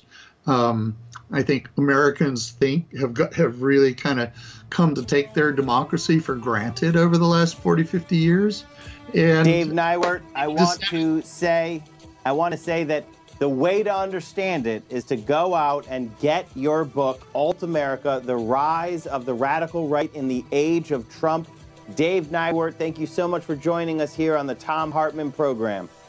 Hey, thanks for having me, Alex. We'll be right back taking your calls after this. You're listening to the Thom Hartmann Program. Call 202-808-9925. Give us a call. We want to take all your calls for the rest of the hour, so give us a call right after this.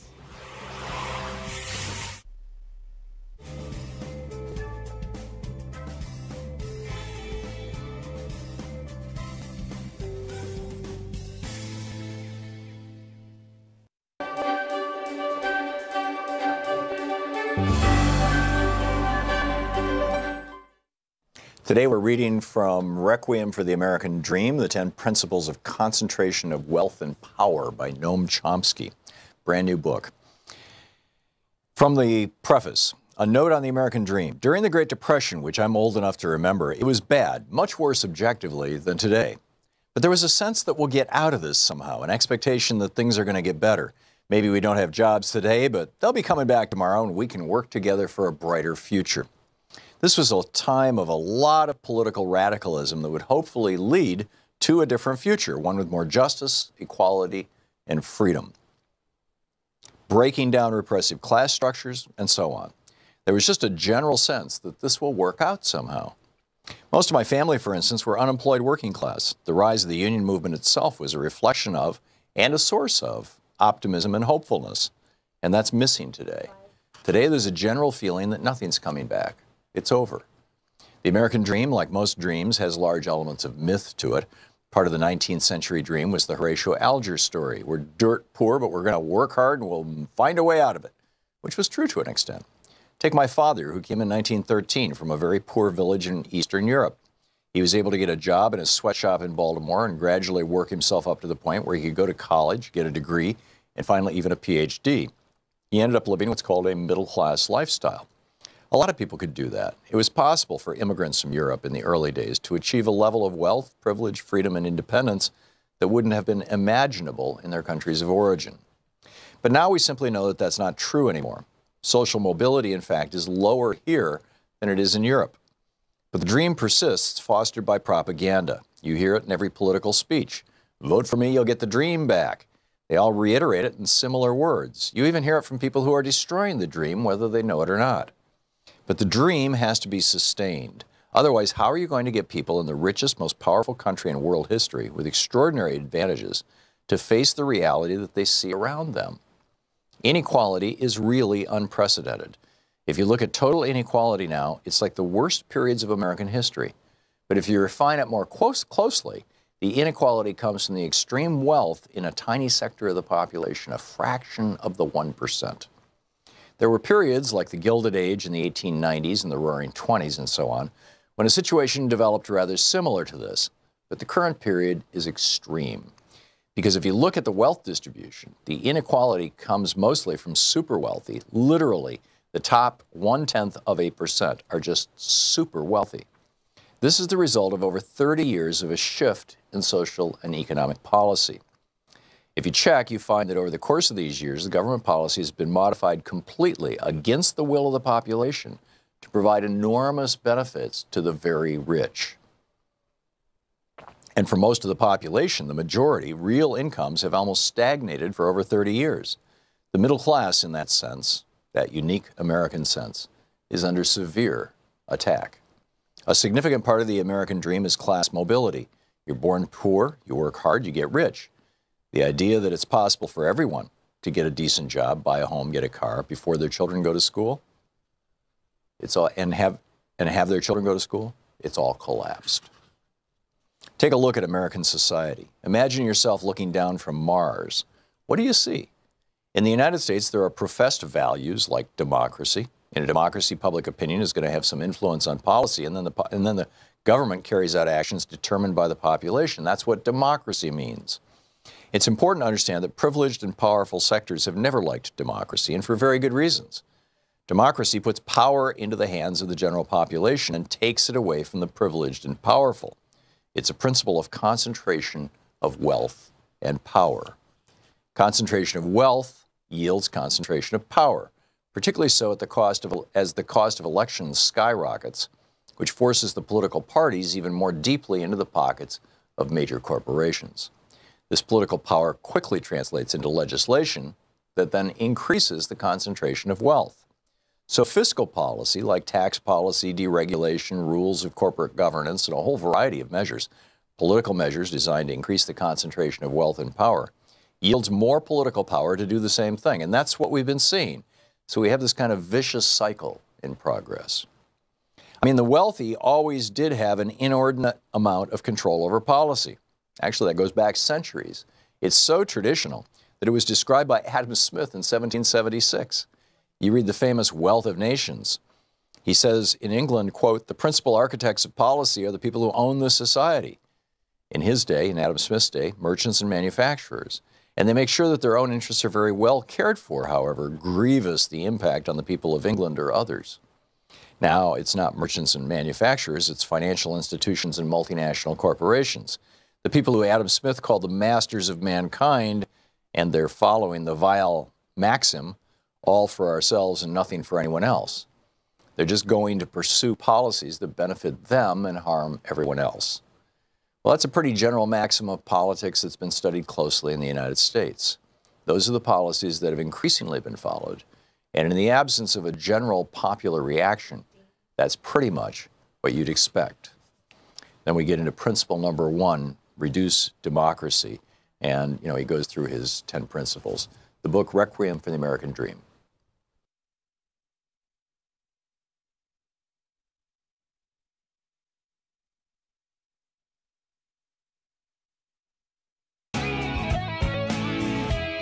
Welcome back to the Thom Hartmann Program. I want to take your calls for the rest of the show, so please call in. Give us a call. I'm going to start now with Steve in Chicago. Steve, you're on the line. Yes, thank you for taking my call. And I was hoping to get in with your previous guest, but nonetheless, I think he raises a number of really important points. I mean, because what we're living in is our own epistemological bubbles in this country. And, we've become a balkanized society in which you go to that news source, that outlet that favors your ideological view of the world. Now, that might be all right in which case if you had something that was credible news. But when you're talking about, people like Cernovich, people like Alex Jones and others, I mean, these are people who are living in an alternative universe. I mean, these are people who have no credentials as journalists. They have no scholarly background, and they know full well that what they're putting out there is just about a bunch of pseudoscientific nonsense and conspiracy theories.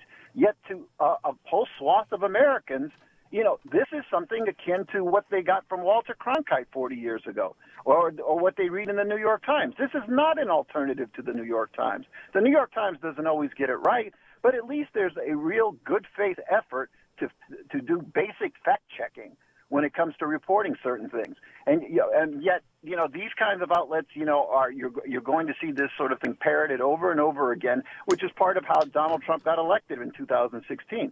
People took from these sorts of sites, and then they reposted them on Facebook and other social media outlets, and other people thought that this was actual news. And by the way, there's a reason why Alex Jones sits behind a desk so that he looks like a Walter Cronkite. He could do his show in any number of formats, just like Sean Hannity could do his show in any other format, but yet he doesn't do it like a Johnny Carson used to do his show. He does it to make himself look like he were a Walter Cronkite, because he wants people to believe or convey the image that this is news. But it's not news.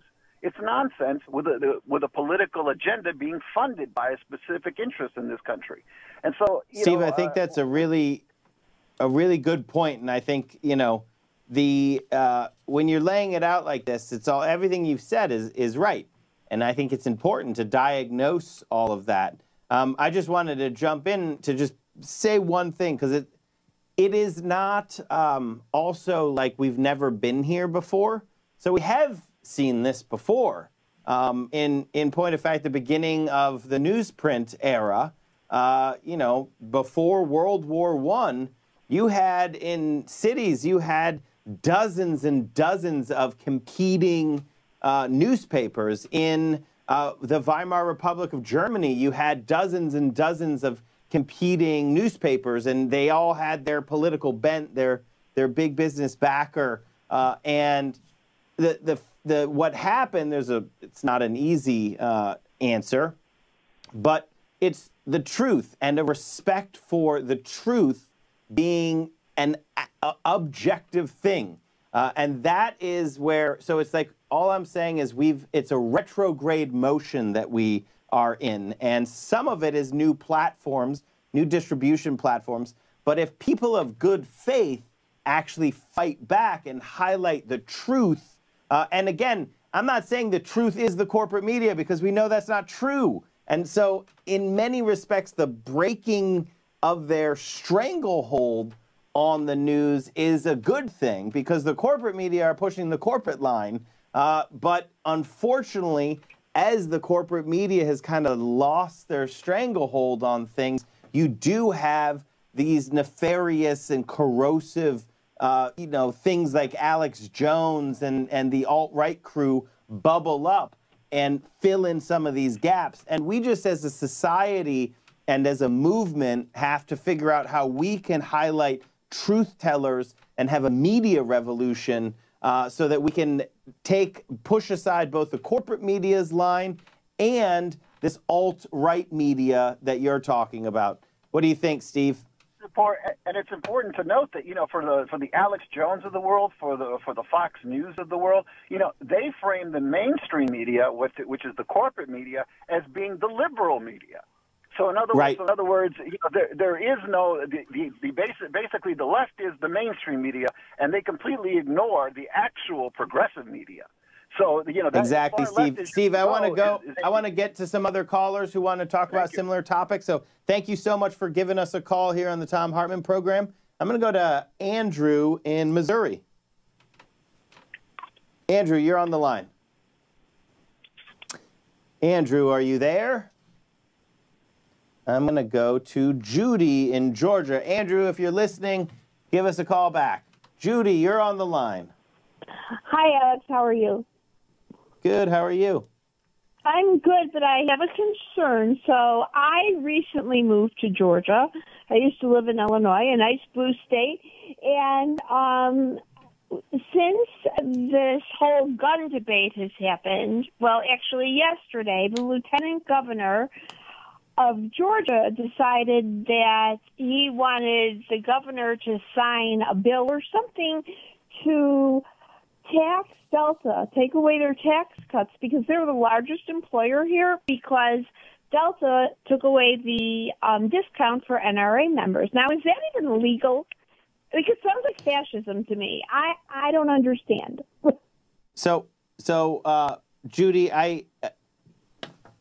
this is like a slightly complicated one for me. So the question I've heard a few times, is that even legal? And I'll leave it to the lawyers to say, but it has the appearance. I mean, there's no legal necessity of getting a tax break. I think there's a few things going on here. One of them is that, in point of fact, these giant corporations shouldn't be given huge tax breaks in the first place. In my opinion, I agree with that makes no sense. And then, though, so what you're talking about is then the lieutenant governor and others in the Georgia government, are making a right-wing, political statement through this pulling back. I'd have to actually do a deep dive into this, but I'm 99% positive that it's these guys who pushed the tax handout to Delta in the first place, and then they're taking it back from Delta. And the way I see this going is it's going to blow up in everyone's face, because Delta is the one holding the cards here. That's how the corporations don't gently ask for these tax handouts. They've got they're holding the cards. So I feel like in crisis communications, from Delta's point of view, they did what they did with the NRA, because they didn't want the negative publicity of being associated with the NRA. They don't want the negative publicity of being associated with the NRA through this tax fight either, or through the tax handouts that they're getting. So they'll just kind of let it sit for a little bit, but then they're going to hit back hard. And I just don't see this. So I would wait a week and then see Delta move an auxiliary something to Alabama or somewhere else. All I'm saying is that this is a longer story because of crisis communications, and I think it's worthy of watching that part of it. Now, when it comes to the progressive movement response, we have to stand up and hit these politicians rhetorically hard, right in the face rhetorically, because this is obscene what they're doing, right? This is a strong arm tactic of the government using whatever force they have to try to coerce a company to support a lobbyist for the gun manufacturers, for another industry. And that is absolutely unacceptable. So I would, I think that there is a hook here. There's a news hook here, but it has to be aimed directly at the politicians who've done it and tie them, really, it is risking Georgian jobs and the well-being of the people of Georgia to line the pockets of gun manufacturers and Wayne LaPierre and his ilk at the NRA. Judy, thank you so much for calling in to the Thom Hartmann program. I want to get to one more caller before the break. So Scott from Missouri, you're on the line. You talking to me? Yes, from Missouri. Okay, You called back in. I'm in Maine, Alex. Aha. Well, my call sheet was giving me, I think that's why we missed each other before. So That's okay. Yeah, he explained it. So you're on the line. I wanted to piggyback on one of your earlier callers with the media. Yeah. And a lot of the stuff that's happening now. Can I just ask a real short clarifying question, just really quickly? Are you in North Maine? Yeah, I'm in Maine. Yeah. So, in the north of Maine? Yeah. Rural Maine? Yeah. I'm in central Maine.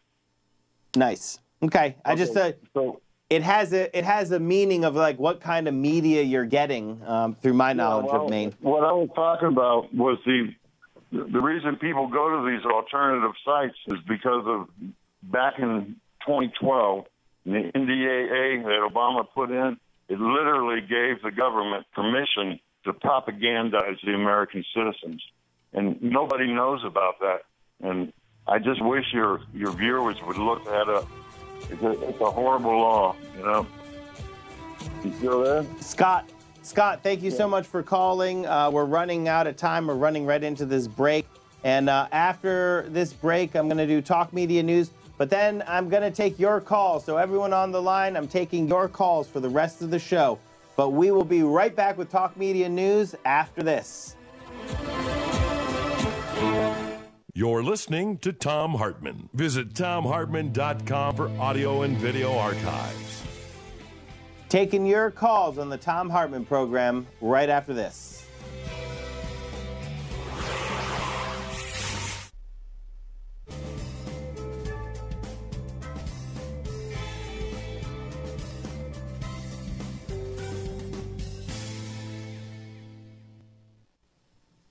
Welcome back to the Thom Hartmann program. I'm Alex Austin, filling in for Tom, and I'm going to take a call from Keith in California. Keith, you're on the line. Hi, Alex. Thanks for taking my call. Thanks for calling. Let me throw this out. I'm sorry. No, go ahead. Let me throw this out. I'm a computer guy. Been in it since microcomputers, as they used to be called, first came out. Whole career. Can't find a job. 62 years old. Unemployment's running out. I have no health insurance, so I can't go down for my arthritis and other ailments. But long story short, I've been forced to take my Social Security early at 62. I get my first check next month. My question is, $12.47 a month I'm supposed to live on. And my question is, can I file for Social Security disability? I'm on Social Security, but you're going to want to ask specific benefit questions about your specific case to somebody at the Social Security office. But generally, from what you just laid out here, the answer would be no. You would be getting the retirement OAS benefits. Right. But I mean, what you just laid out is exactly the problem on all of these sides. Let me just go one really short one. I couldn't wait 3 years. And Keith, say that again? I couldn't wait 3 years to qualify for it. Plus, I didn't have health insurance. $1,000 a month for me to have health insurance under Obama, and I'm destroyed, man. I was ruined back in 2008. I made good money up my life, but I'm renting a room now. I'm about homeless, and yeah, it's really Keith, bad stuff. I hate it. It's really bad stuff. I hate it. And the Wall Street caused collapse. Really quickly, why can't you get your Medicare at 62, right? Why? That makes no sense. The earliest that you can take your Social Security benefits is 62, but you should be able to get on Medicare at 62. Medicare was not put into place because, we wanted to be really generous to older Americans. No, it's because the insurance system, this parasitic industry, won't insure older Americans without charging them ludicrously high prices. So we have to be fighting to lower the age of Medicare. We don't stop till we get to zero. We want to fight for bills that expand it to everyone, but just really small one, you definitely should be able to get your Medicare at 62 because your situation is, unfortunately, I hear it around the country, and it's just, it's. I'm not alone. You bet. I know I'm not alone, and it's really You are not wrong. at all. And the age discrimination that leads to people claiming their benefits is 62, I can't read your mind, but I could hear in the way you're talking about it. You know that you want to wait to claim your benefit later because the benefits are higher, but you have no choice because there's age discrimination in trying to find a job. And, you know, folks... Well, in the computer business, there sure is. You ever heard the term bright-eyed and bushy-tailed, real go-getters, all this? They hear my age. They look at my resume. Across the board, Keith, in every industry we see this, and the 2008 Wall Street caused collapse. Keith, I really hope that, you know, you can figure out some things that'll work for you. I would go to a Social Security office, talk to a person in person, see if there is something that you can work on there. Keith, thank you so much for your call. We'll be right back.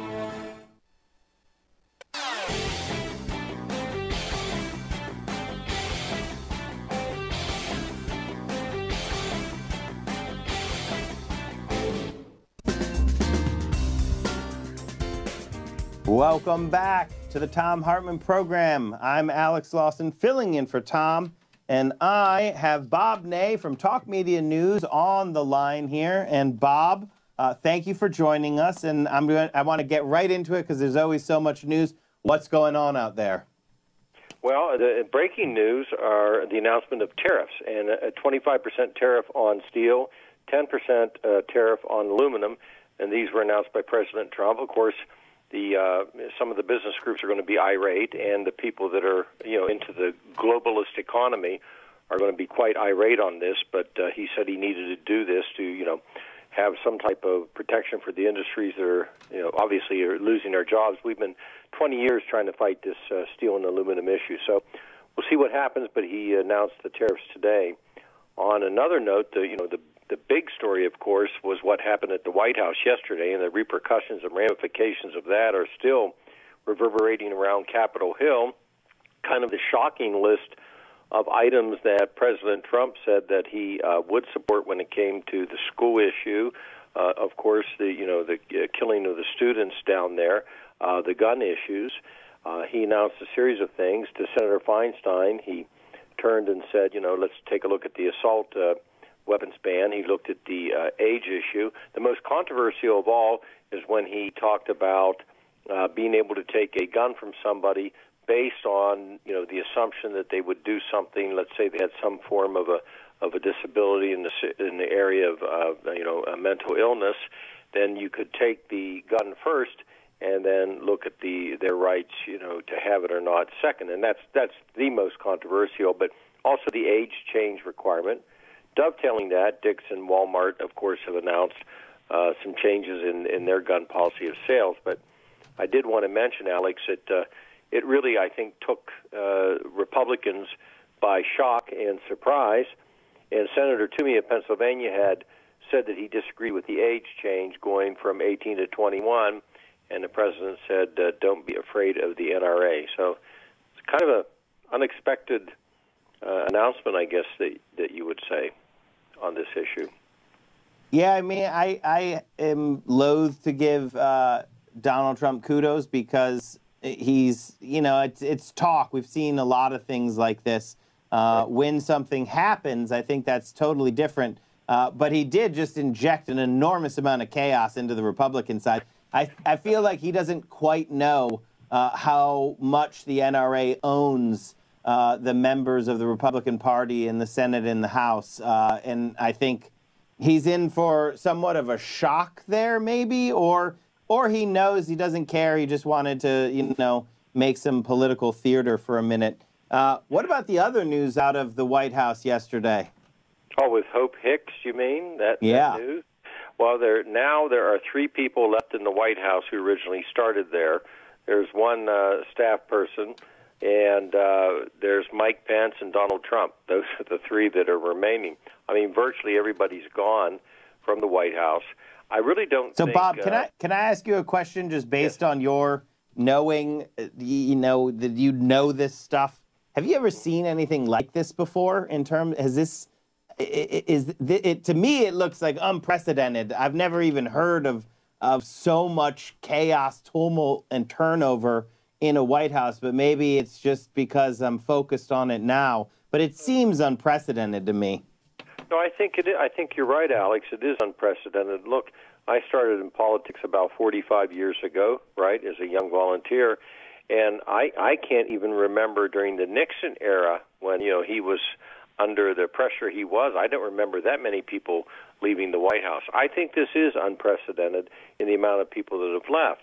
Now, right now, the president seems kind of oblivious to it, but I will tell you, and of course it'll fall into Chief of Staff Kelly's hands, but I will tell you, if they can't get organized internally, they have a big problem. And the second thing that is kind of went, by the wayside, but there is still the issue of the security clearances and people who can operate or not operate in the White House. And you have a lot of different secret information that floats around it, the White House, obviously, and they're going to have to take care of that. So they may have additional people that can't even work in that environment because they aren't in the security clearance path. But no, Alex, I think you're right. I really have not witnessed that big amount of people leaving. Now, back to a point you made, which I think is very relevant. I don't think the president realizes, for example, the members and the fear that they will have of some of the statements he made yesterday on the gun issue. I think he made some statements. I don't think he realized it. Well, on the issue of the staffers leaving too, he has this business concept, right? That's how he's operated. Well, somebody comes into business, somebody leaves, you hire somebody else. As you know, right, and I know, and Thom Hartmann knows, the government doesn't operate that way. When somebody leaves, you lose history of the people that did that job. And this could really cause, frankly, a beginning of they're in the process of a meltdown in the White House. And if they can't keep the telephones operating, they can't keep the systems running, the trains running, they can't run effectively out in the cabinet areas and out in the government areas. I think it's going to be a problem. I mean, I think it already is a problem, and it'll increase. That's why I really am loath to give him any kudos for literally anything he says. I think that Chinese steel dumping is a massive issue that does need to be addressed, and I think that the Chinese economic warfare through steel dumping against our manufacturing sector is just a critical issue at literally the top of the list. Right. But I'm not even willing to talk about any of the things that Donald Trump says until I see it go all the way through, because of what we've seen, and because I know they don't even have anybody in most of the positions to do the things that he says. So to me, it's like he's just thinking of it as a PR hit because he's a reality television person. Bob, we got about a minute left here, and I know there's a lot of news. We don't have a minute left. We have a few seconds left here. What else is going on? I'm sorry, Bob. I was just giving the high sign that we are out of time, and I'm sorry, Bob. I know there's so much news happening. So, Bob Ney, thank you so much for joining us from Talk Media News. We'll be taking more of your calls on the other side of the break here on the Thom Hartmann Program. So give us a call. I want to hear from you.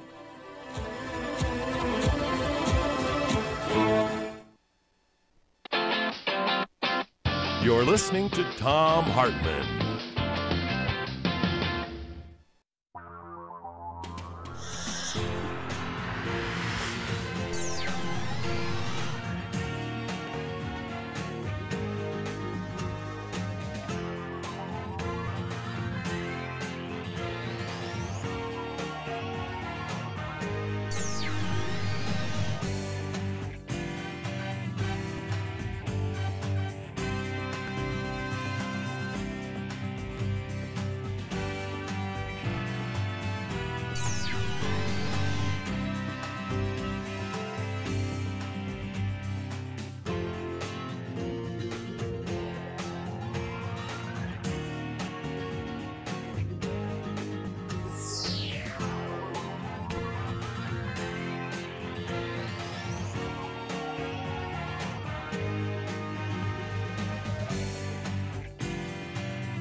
The Thom Hartmann Program is brought to you in part by the Aiden Forecast, an investment newsletter with weekly updates of leading market indicators and a monthly deep dive into what the details of the economy and the markets mean for investors and retirees.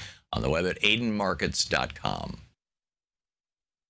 Wines have some of the highest pesticide levels in our food chain. This hour brought to you by ecowine.com.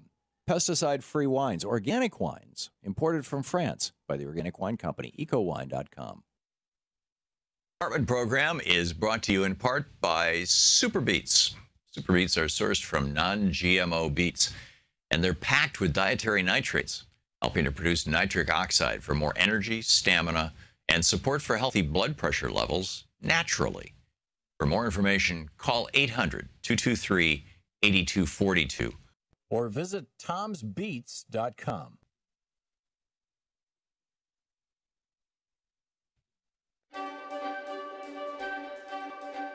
For the Thom Hartmann University Book Club today, we're reading from a book written by my old friend, Dennis Weaver. He has passed away. I wrote the foreword to this book, just FYI. It's called All the World's a Stage, and it's Dennis's autobiography. Dennis Weaver, Chester and Gunsmoke, all that kind of stuff. He's talking about early in the Depression. This is from page 17. It's just kind of telling his early life. Early in the Depression, it became clear that people had to... He's talking about the 1930s, right? When he was a young boy. Early in the Depression, it became clear that people had to come together and support each other, or many would just not survive. Not being cooperative and neighborly was not an option. If our neighbors were in trouble, we would not think twice about helping them. We just did it. I remember a family named Hardy bought the 10 acres next to our farm. There was nothing on that land except woods. The men in the surrounding area got together on weekends to cut down the trees and made logs to build a house, a real log raising. Within 6 or 7 weekends, they built a log home for the Hardy family to live in and a shed for their cows. Children had lots of fun. We played games and jumped from stump to stump like leaping frogs while the men sawed logs and hammered nails. Ladies brought covered dishes of food like potato salad, baked beans, and Jell-O, and we had a picnic at lunchtime. It was a community thing, a gathering of friends, and to this day, I still carry the feeling with me. In those times and moments, despite the Depression, we thought we had the best of life, and in a way we really did. Life was simpler. We knew how good it felt to be neighborly, to share our lives with each other.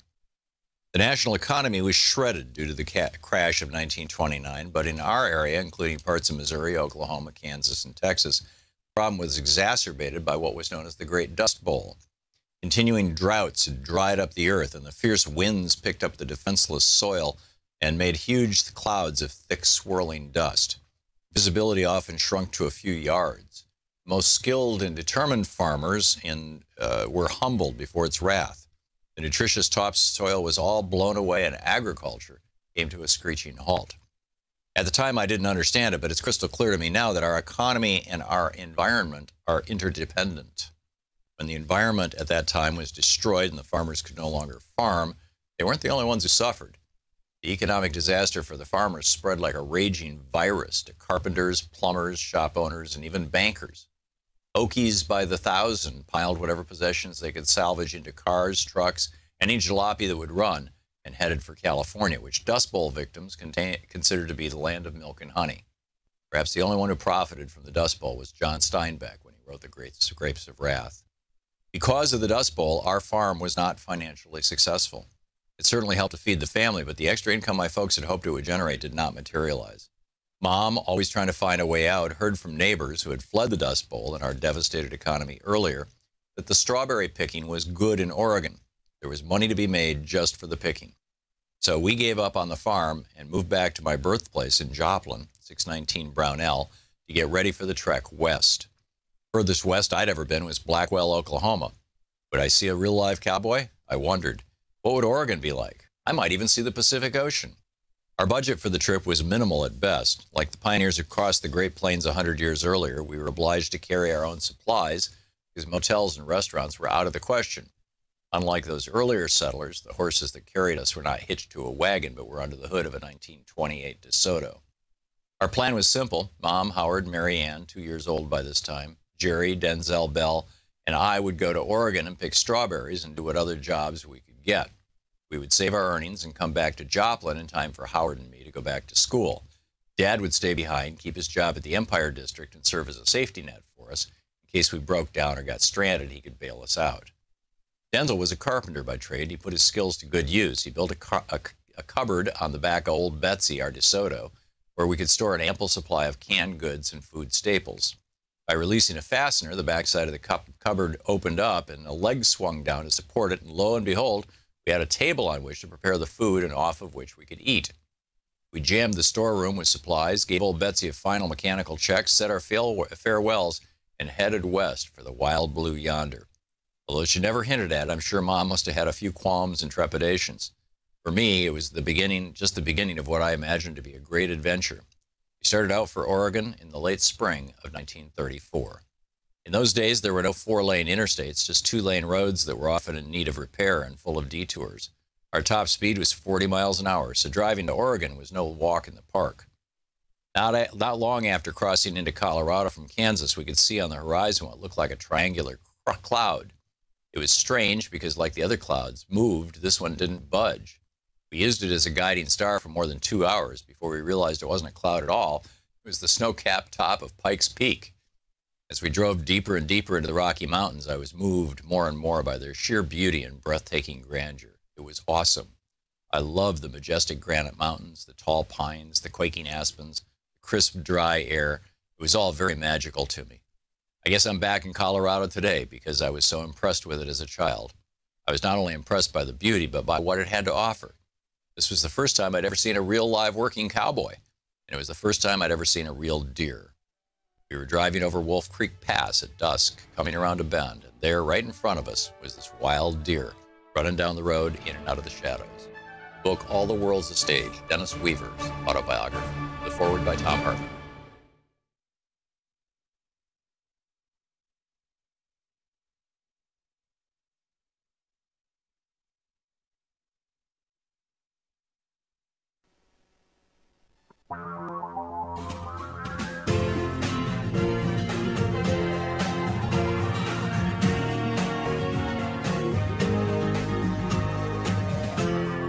This is the Thom Hartmann Program.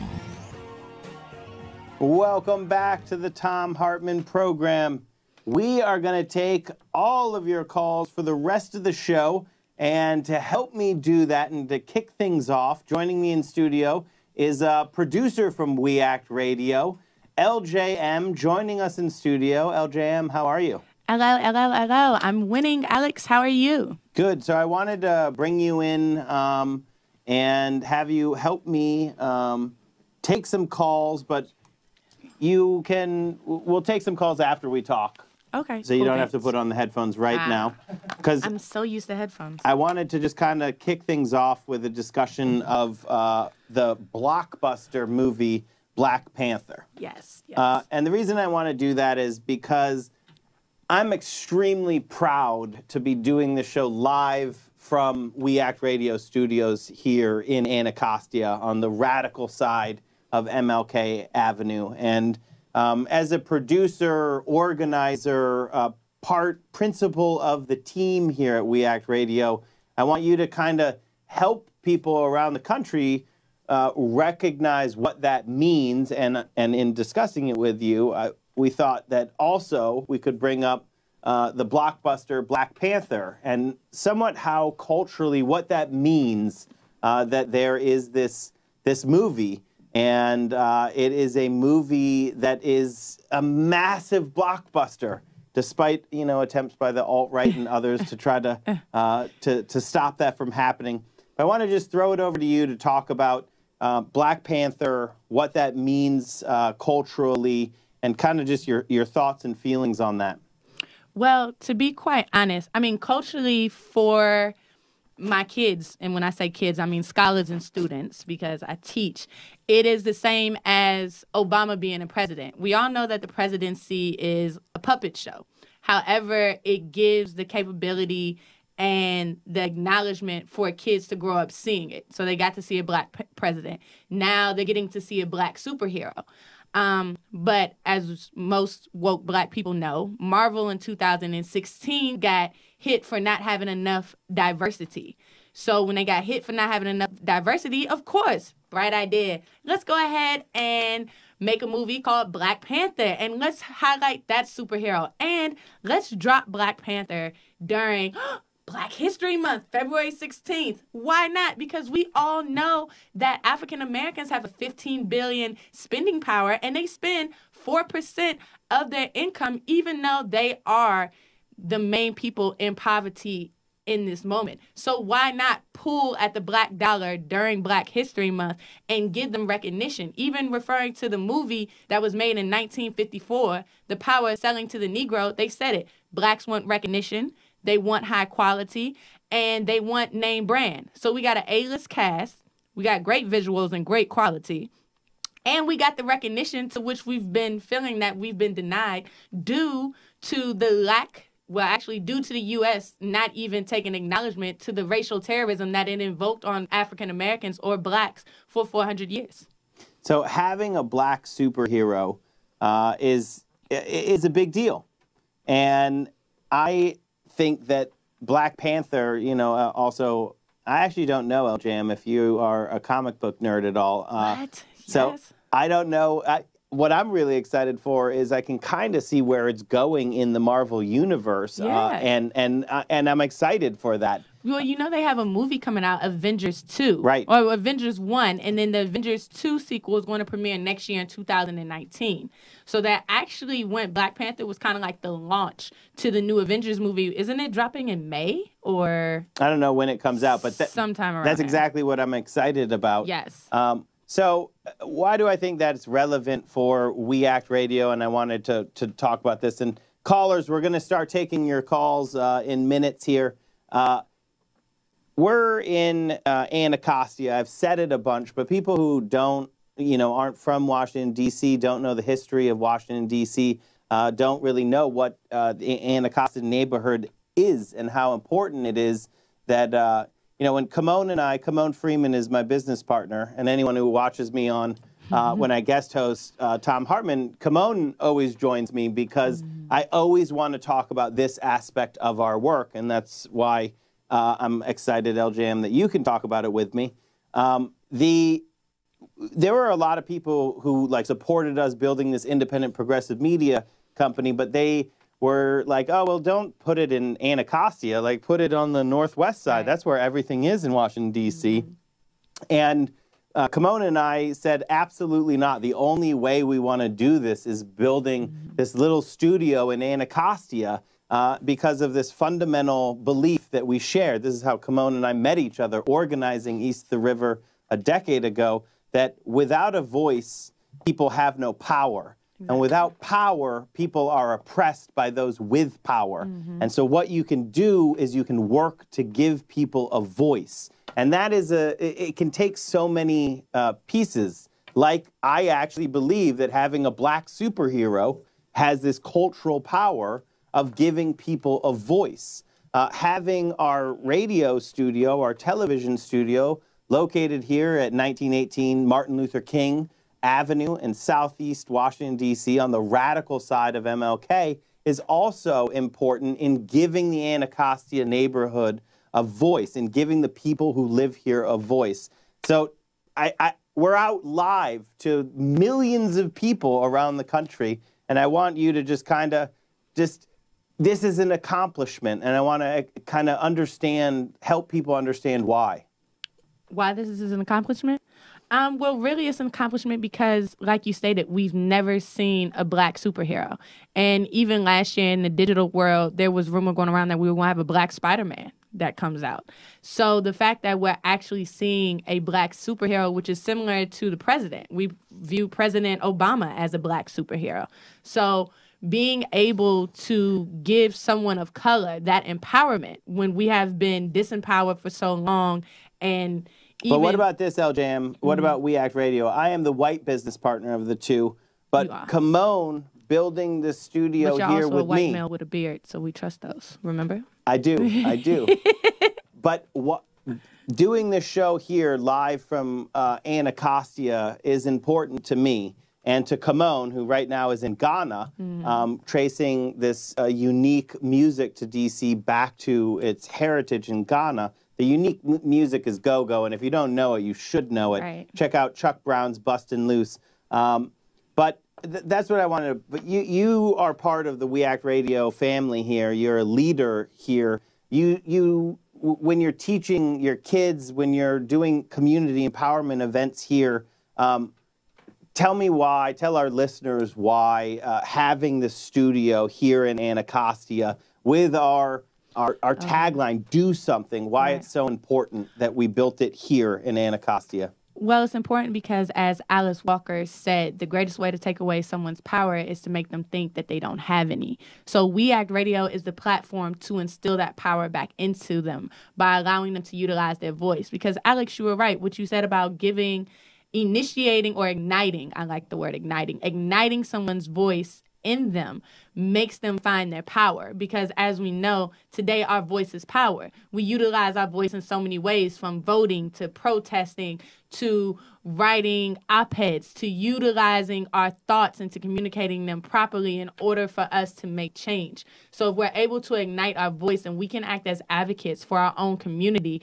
to create positive change either locally or globally. LJM, producer, principal of We Act Radio. We're going to go out for a quick break, but I want you to take the calls with me for the rest of the show. I see all of you calling in, and I'm going to get to each and every one of you here on the Thom Hartmann Program. I'm Alex Lawson, filling in for Tom, and we will be right back after this quick break.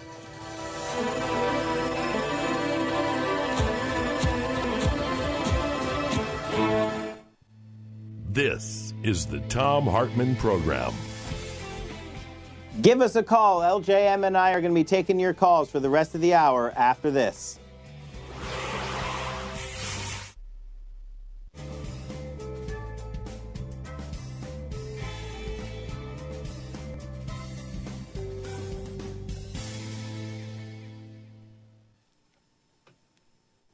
Welcome back to the Thom Hartmann Program. I'm Alex Lawson, filling in for Tom, and we're going to jump right into a call here. Dallas in Atlanta. Dallas, you're on the line with LJM and I. Hey, guys. How are you? I'm a bit of a comic nerd since I was a kid and a fan of Marvel and what they've been doing. And you had a couple of your facts a little off. So I was just wanted to call in and tell you that Marvel has actually been planning a Black Panther movie since the beginning of their movies. In fact, Captain America's shield is made from vibranium, so they have referenced Wakanda since about 2010 in their movies. So they've planned it for quite a long time, and it's definitely sort of the kickoff of the next phase of Avengers movies, because Avengers 3 and 4 come out in the next year. And I'm really excited about where it's going to go, Dallas, and I love this about us comic book nerds. Marvel is not actually my where I nerd out hardcore, but I kind of know that if we get one thing wrong, someone's going to call in and give us a correction. But I'm going to put you on the spot, Dallas. You ready? Okay. Yeah, come on. Where do you rank Black Panther in the Marvel movies? Oh, it is definitely in the top 3. And why I say in the top 3 is because the top 3 movies, in my opinion, are Guardians of the Galaxy, Black Panther, and Captain America, Winter Soldier. And they are so different that it's comparing apples and oranges. So you can have, your favorite, and, Captain America, Winter Soldier is sort of a political thriller like the 70s movies were, and it's really a great movie. But I think Black Panther is the most important movie. It's got, it's like Wonder Woman that came out in less than a year ago. It means something. Culturally, it really means something for people to be able to see themselves on screen, see themselves empowered. And I think the coolest thing about Black Panther's movie is they have had Black heroes already in Marvel movies with the Falcon and War Machine. But this is not just a Black character. This is a Black movie. It is predominantly Black cast, and it shows... Dallas, I want to let LJM respond to you a little bit. No, Dallas, I do agree with your 2010. You may have misheard me. However, what I was saying is that Marvel caught flack for not having a main character, a lead black superhero. And so that's they yes, so that's what they were catching flack for. So that's what I'm saying, why Black Panther was very timely for Marvel to show diversity and for them to continue to show diversity. So what about the cultural power side, LJM? Sorry. No, definitely it was very culturally empowerment due to perception. Perception is our people's reality. So for them to be able to perceive and for them to see someone who looks like them, as Dallas has said, for someone to look like them, is definitely culturally empowering due to Wonder Woman. We see a woman in power. Now the fact that we see blacks in power, that's very culturally empowering for African Americans in the U.S. Dallas, one of the interesting things about it is it shows I'm gay, and I don't see many movies that aren't about the gay pain or, the... You got about 10 seconds here, Dallas. The nice thing is it shows black excellence. That's what Black Panther shows, and I think black excellence. You are right, black excellence. Dallas. Thank you, Dallas. Thank you from both of us. Thank you for calling into the Thom Hartmann Program. We'll be taking more of your calls for the rest of the show right after this.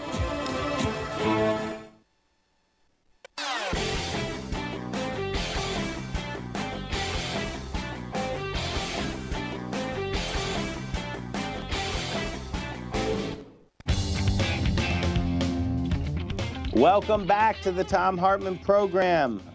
We just took a call during the break about Black Panther, and Dallas, who called in, I thought that was a great call. What? And this is awesome. And it ended with one of the really important things of the movie is showing black excellence, and I just really liked the way that he put that. So I wanted to actually raise that up here on this side of the break. But I'm going to just get right into phone calls here.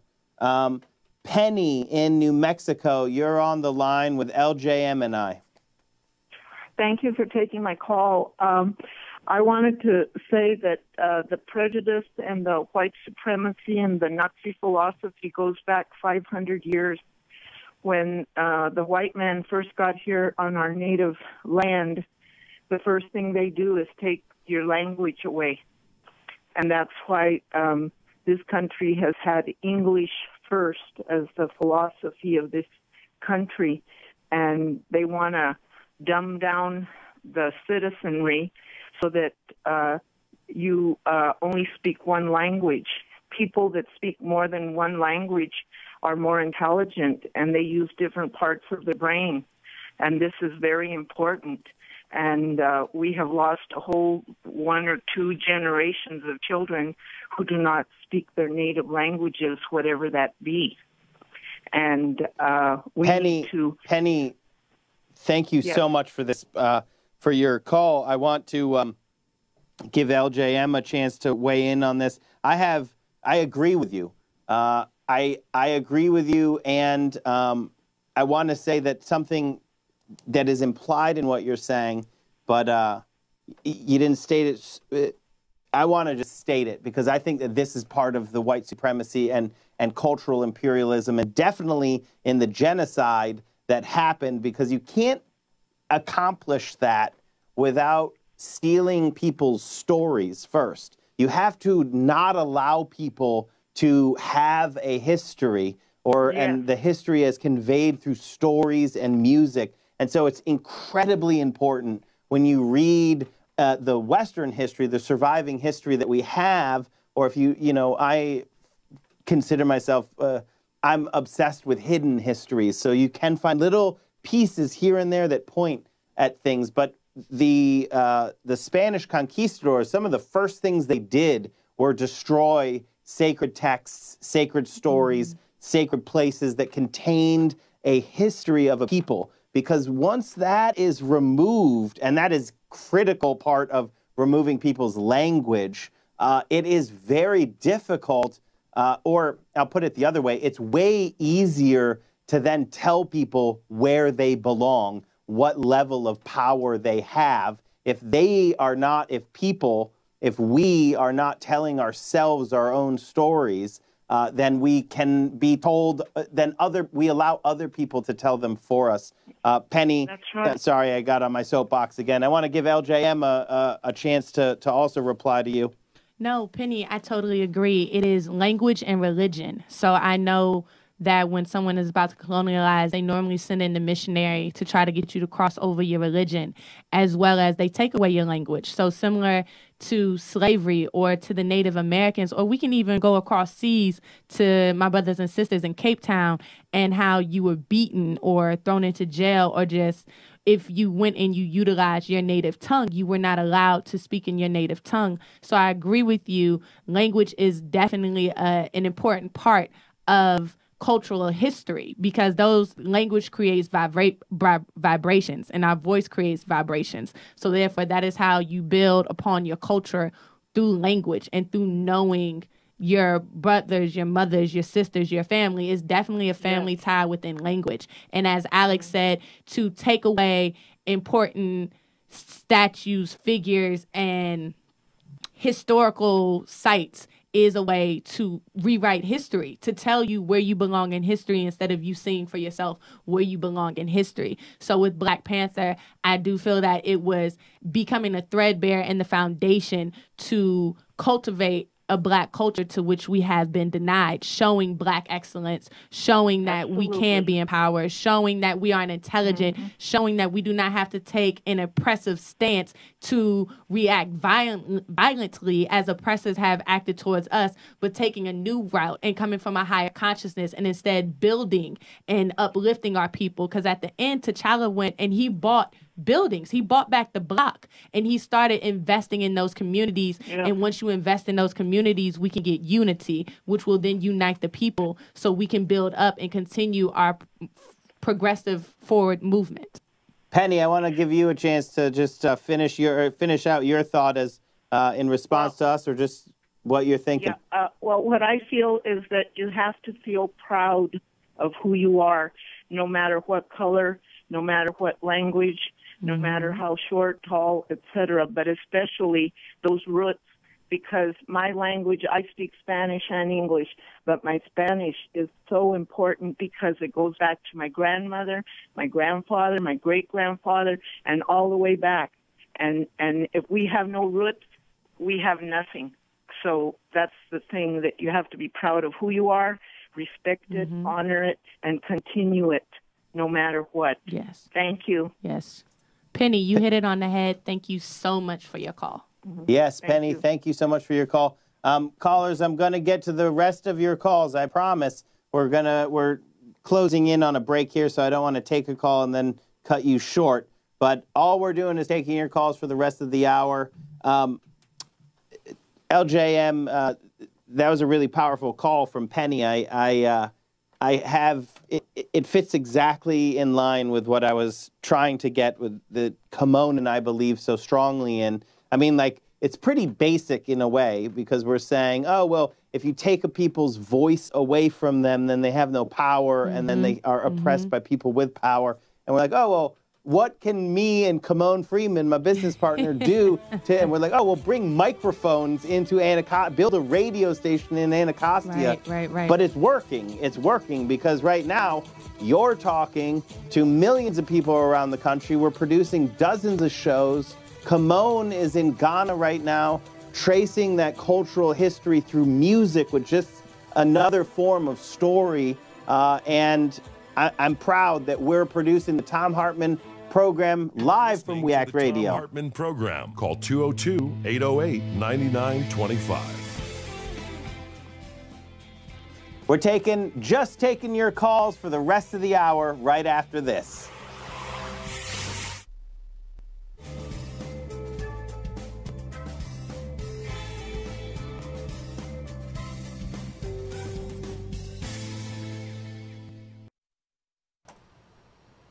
Welcome to the Thom Hartmann University Book Club. Today we're reading from Settlers, The Mythology of the White Proletariat, The True Story of the White Nation by J.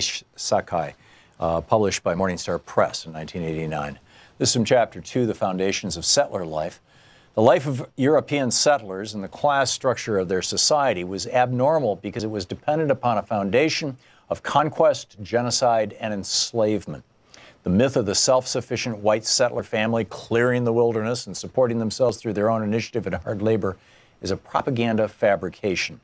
It is the absolute characteristic of settler society to be parasitic, dependent upon the super-exploitation of oppressed peoples for its style of life. Never has Euro-American society completely supported itself. This is the decisive factor in the consciousness of all classes and strata of white society from 1600 to now. Settler society was raised up above the level of backward old Europe by a foundation of conquest. This conquest was a miracle drug for a Europe convulsed with the reaction of decaying feudalism and deadly capitalism. Shot into the veins of the Spanish feudal nation, for instance, the miracle drug of the New World conquest gave Spain the momentary power to overrun North Africa, Holland, and Italy before her historical incident waned. Like many such fixes for Euro-Americans, this conquest was addicting. It was habit-forming and rapidly indispensable, not only culturally, but in the mechanism of an oppressor society whose lifeblood was new conquest. We'll examine this later in the relationship of settlerism to imperialism. For now, it's enough to see that this conquest is a material act of great magnitude, an economic and social event as important as the emergence of the factory system or the exploitation of petroleum in the Middle East. We stress the obvious here because the Euro-American settlers have always made light of their invasion and occupation, although the conquered territory is the precondition for their whole society. Traditionally, European settler societies throw off the propaganda smoke screens that they didn't really conquer and dispossess other nations. They claim with false modesty that they merely moved into vacant territory. So the early English settlers depicted America as empty, a howling wilderness, unsettled, sparsely populated, just waiting with a vacant sign on the door for the first lucky civilization to walk in and claim it. Theodore Roosevelt wrote defensively in 1900, quote, "The settler and pioneer have at bottom had justice on their side. This great continent could not have been kept as nothing but a game preserve for squalid savages," end of quote.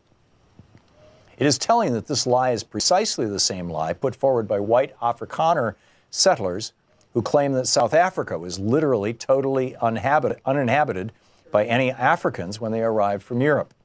To universal derision, these European settlers claim to be the only rightful historic inhabitants of South Africa.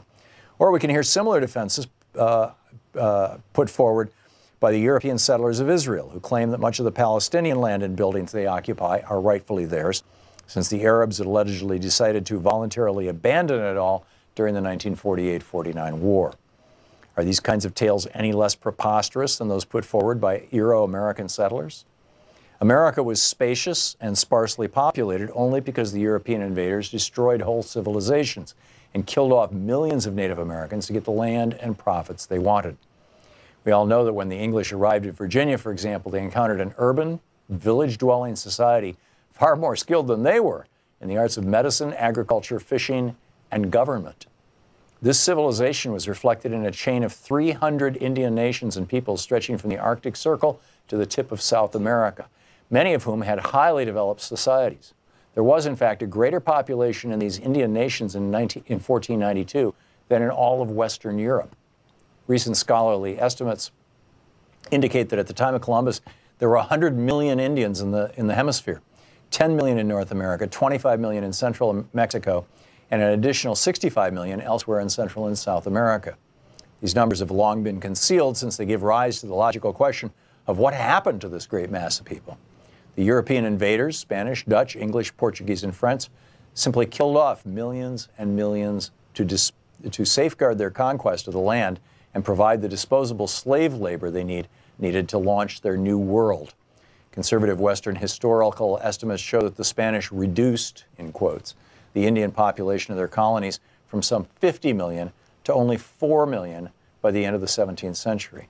And from the 10 million Indians who once inhabited North America, after 4 centuries of settler invasion and rule, there were in 1900 perhaps 200,000 to 300,000 surviving descendants in the United States. This was the very substantial down payment towards the continuing blood price that third world nations have to pay to sustain the Euro-American way of life. So when we hear that the settlers pushed out the Indians or forced the Indians to leave their traditional hunting grounds, we know that these are just code phrases to refer politely to the most barbaric genocide imaginable. It could well be the greatest crime in all of human history. Only here, the Adolf Eichmanns and Heinrich Himmlers had names like Benjamin Franklin and Andrew Jackson. The point is that genocide was not an accident, not an excess, not the unintended side effect of virile European growth. Genocide was the necessary and deliberate act of the capitalists and their settler shock troops. The book Settlers.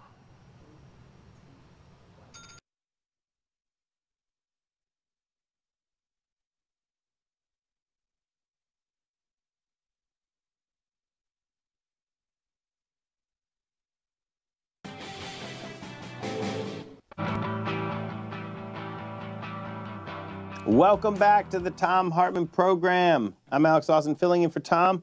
We're going to go right to the phones. Right to the phones after I say one more thing, because it's just kind of perfect. I just got this email from Rashad Robinson from Color of Change. Fantastic organization. Actually, they were the ones, Color of Change were the ones that worked with We Act Radio so that we could live stream from the streets of Ferguson during the uprising there in response to the police brutality and murder. And they just sent out this email, and the title is Black Panther Was Just the Beginning. And they're partnering with AMC to send thousands of kids to see A Wrinkle in Time for free. And so I want to just give a little bit of a shout out for Color of Change's really innovative use of cultural power here, building on Black Panther to say that, you know, that's just the beginning. And then A Wrinkle in Time, which when I saw the preview for it at Black Panther, I was also excited for it. So I wanted to bring that up right before I take a caller who wants to talk about similar issues. Lawrence in Minnesota, you are on the line with LJM and I.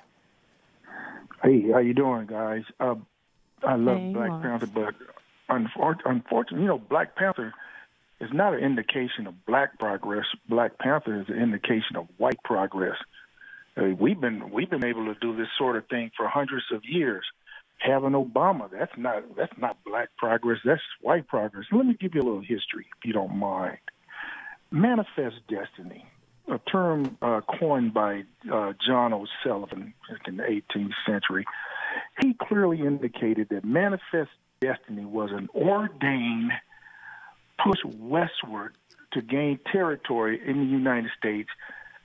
It was ordained by God for white people. And arguably, this is the impetus of white privilege.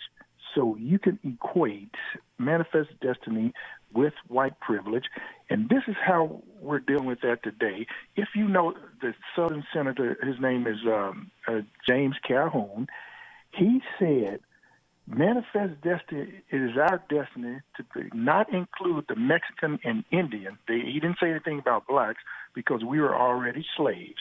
He said, manifest destiny is our ordainmentship from God only for the white race. Now, how does that equate with Black Panther? Because it is not the blacks that have to accept Black Panther. It is the whites.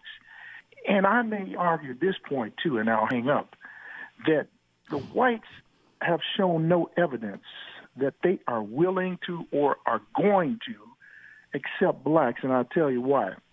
Because they suffer from what I believe is cognitive dissonance. In other words, the human brain cannot work well when it has a disagreement in your brain to what you know is right. What you know is right is blacks are human just like everybody else, but you still enact laws to depress them, stop them from voting, to hang them, to lynch them. That is a dissonance in your mind. It's so dissonant that Alex, you just mentioned it in your last segment, your segment before the last one, that you said anytime somebody mentions Hitler or anything like that, they're totally cut off.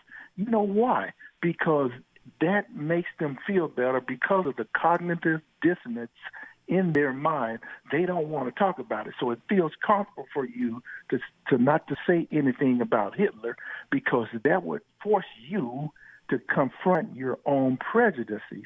And I will cut it off right there. I got a lot more, but I'll stop it right there. Lawrence, thank you so much. Thank you, Lawrence. Thanks, Lawrence. So LJM, just pulling from the last part of what he talked about, this idea of comfortable and that growth or progress forward, I know this is something that we talk about a lot and talk about here at We Act Radio, is uncomfortable. That that the comfort part is built upon a structure of systemic oppression, and the people who are comfortable are built upon these systems. It's going to be uncomfortable for these changes to happen, but push on that concept that he brought up right at the end. Well, when he brought up cognitive dissonance, I feel like that goes with the savior complex that some white people feel when they want to come in the hood and they want to teach the black babies, because they know, like, oh, you're not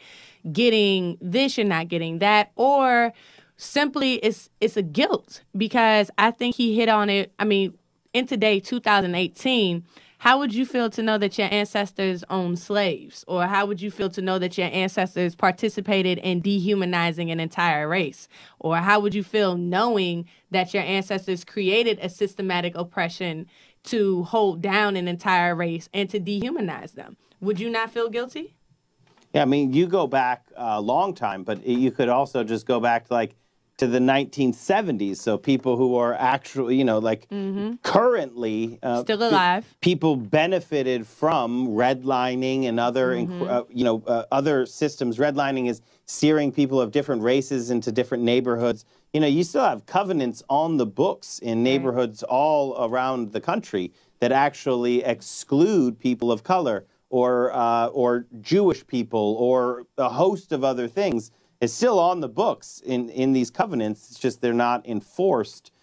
Some places actually still enforce them. There's interesting cases. But all I'm saying is you don't have to reach all the way back and trace the entire history. You can, but you don't have to, because this is pretty recent history that we're talking about. It is recent, but I feel that if you don't trace the history back, like you were saying before, if you don't know your history, then you can't attest to it. And I feel by ignoring history, that's a derailing tactic, once again, to avoid the main issue that the U.S. participated in racial terrorism for over 400 years. Yeah. I think that's the bigger piece that we're missing, and that we really don't want to admit to what Lawrence was referring to as cognitive dissonance, as well as to having white people accept it, or to actually finally say, you know what, we messed up major. We messed up way major. I think and I want to get to more callers, but I think cognitive dissonance is not exactly what I would call it. I mean, I think you hit closer to it as guilt.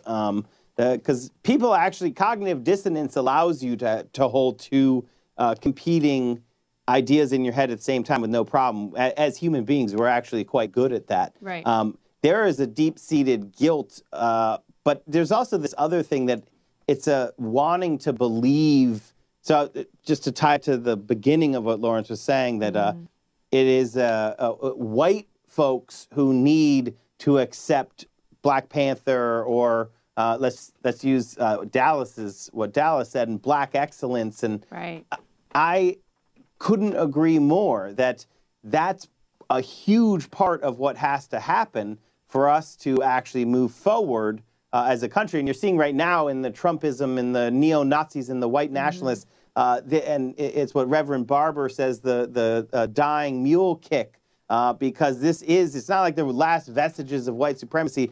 White supremacy is alive and well, but it is a reactionary force, because there is this sort of inching forward as people recognize the totality of the history of the United States of America. And I feel that you can be prouder of this country if you recognize the absolute terribleness that this country also has within it, that it is built on, because that's history. You don't benefit anyone who erases history is a reaction. That's a reactionary force that's going in the wrong direction.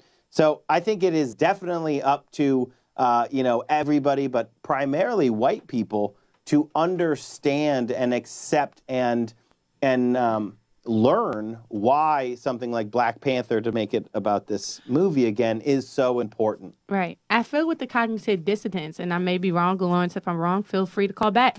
But what he might have been referring to is the microaggressions to which white people express on a daily, and they just don't know. For example, I had a white man tell me recently my hair looked like noodles. Did he think that that was offensive? Did he know any better? Where was he from exactly? Iowa. That's where he was from. So did he really know that what he was saying? And I think it's just growing up in your cultures. Because remember, it falls back to your perspective. Your perspective is based on your ability to recall past events as well as pull from your culture and from your knowledge bank of what you know. Therefore, with that being said, you're growing up with these and you don't even know. So that's why you can have that cognitive dissonance. So I want to really quickly get to, I'm going to run out of time if I take that, a theater owner. I'm going to come back to that one on the other side of the break because we only have a minute here.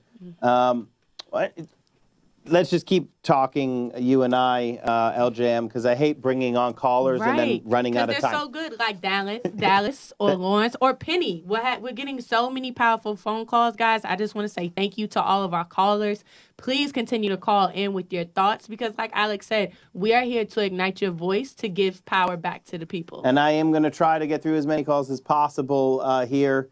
So we've got one more segment, LJM, that we're going to take all of the calls that are on the call tree right now. I just really, all of the callers so far this hour, I knew that if we kicked it off with a discussion of Black Panther, that we were going to bring in a lot of great callers because Tom's audience is really amazing. Yes. And they get this, and they are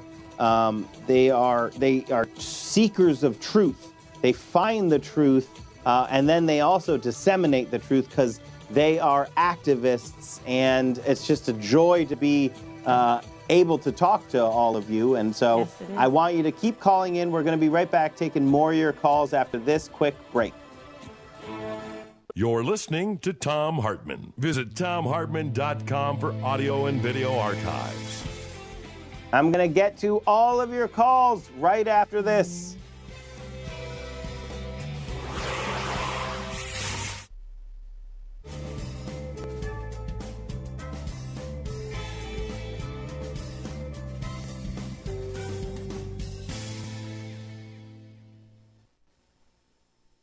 Welcome back to the Thom Hartmann Program. Jumping right into a call, David in Florida. David, you're on the line. Hello, good to talk to you, sir. Yes. Good to talk to you. Yes. I think that, like Thomas Paine, we need to figure out Social Security for all to combat the various forms of wage theft endemic in America. But if I could parallel that to the Black Panther movie, it's much like the mineral theft going on there, where all their riches, minerals, sure, it's an allegory, but there's, it's causing misery there. Meanwhile, for all of our technology and artificial intelligence, jobs that used to be reliable are now toast. And so some kind of safety net needs to be set up around the world, really, but America would be a nice start. So, David, yes, what you're talking about is some sort of basic income concept, I believe. Or at least an expanded form of Social Security, just like just like a single payer might be Medicare. Exactly. I hear where you're coming from, and I was going to say, I think there's a lot of paths there, and what we have to do is be driving at as many of them as possible. For example, you listen to me on this show, so expanding Social Security, and let's get radical. Let's talk about doubling Social Security, right? Like, let's get huge. Let's improve and expand Medicare to everybody. Lower prescription drug prices. Cancel student debt. Yes. Well, the trick is do it so that people don't get jealous of the poor. Remember, rich people don't understand how miserable the poor are. And while, just like I'd like to see the other movie with Chadwick Boseman, the movie about Thurgood Marshall, the theaters are too crowded to watch him as Black Panther. So let's watch him because, yes, we're going to need social justice at all levels. The trick is, to have, if you say, "Oh, we should slash this debt," well, that's true. But then you have people say, "Well, I paid the debt, or my parents were able to do that," but not realizing David, apples and I oranges. totally hear where you're coming from. I want to let LJM in on that one, which is on canceling student debt. There is this pushback of like, oh, well, I paid my student debt, so why should this other person have their student debt canceled? I want to hear what your thoughts on that. Well, really, with student debt cancellation, from the research that I've done, it's going to actually increase the GDP, as well as is going to funnel money back into households as well. There's really not a negative kickback. The only negative kickback that I've seen is that they're saying, oh, well, rich people such as doctors and lawyers who have paid for high college tuition, they will still be able to function at a high level. However, by canceling student debt, we will also give a freedom to a population that has not necessarily experienced that freedom. So for the people such as myself, we'll be able to have more of a spendable income. LJM, thank you so much. And I don't think we should restrict ourselves in policy, especially the aim high, as I say. So, let's talk about canceling student debt and having rebate coupons for those people who already paid it down, right? Demonstrate, put the paperwork in. You paid it back 10 years, then you get a rebate coupon. We'll be right back.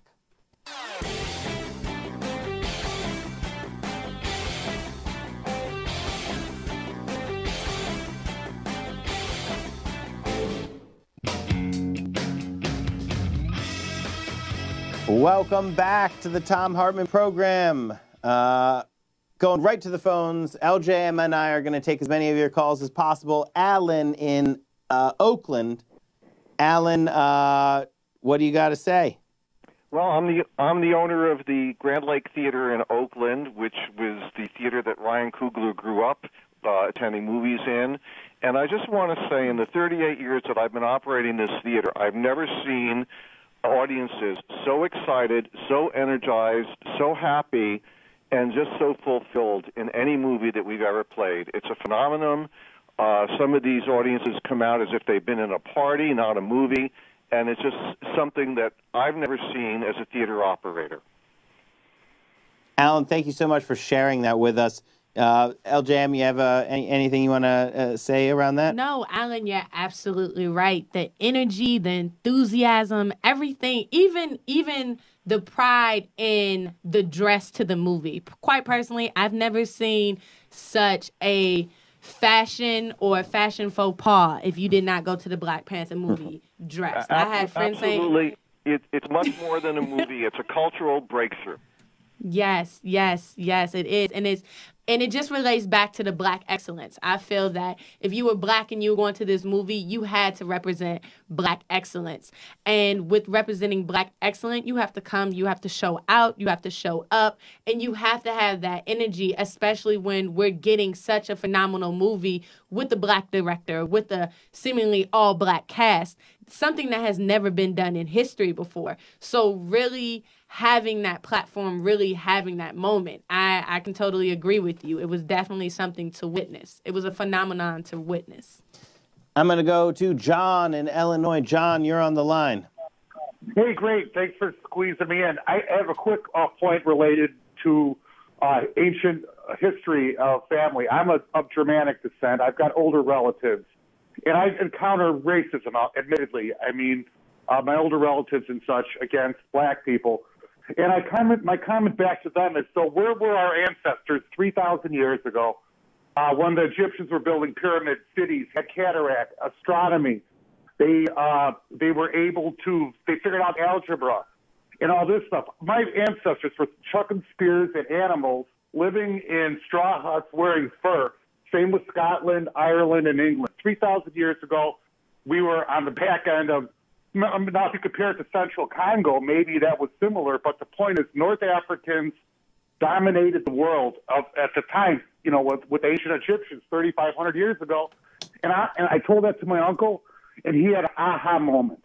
My racist white uncle said, aha. He said, John, are you saying Africans are superior to white people? And I said, no, we're all equal. And I saw his eyes go up. He goes, and I could see he kind of he got it. And I think that's what the message we have to say is that we're all equal.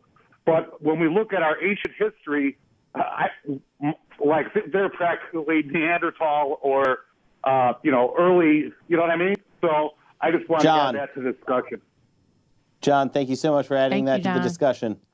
LJM? Well, he said a lot in a moment.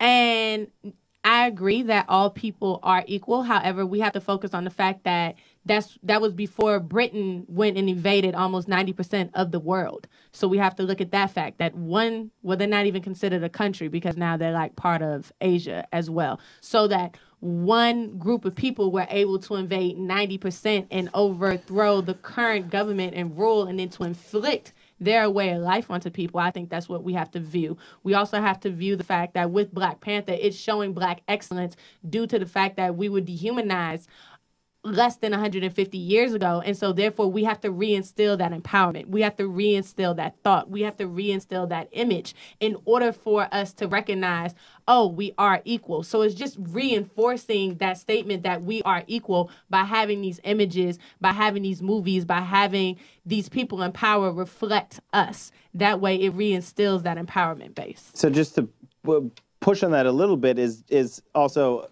slightly like, okay, so the words that were written down at the founding of this nation are that all men are created equal. Mm-hmm. But in the same words, chattel slavery is actually acknowledged and incorporated and invested with power in this nation.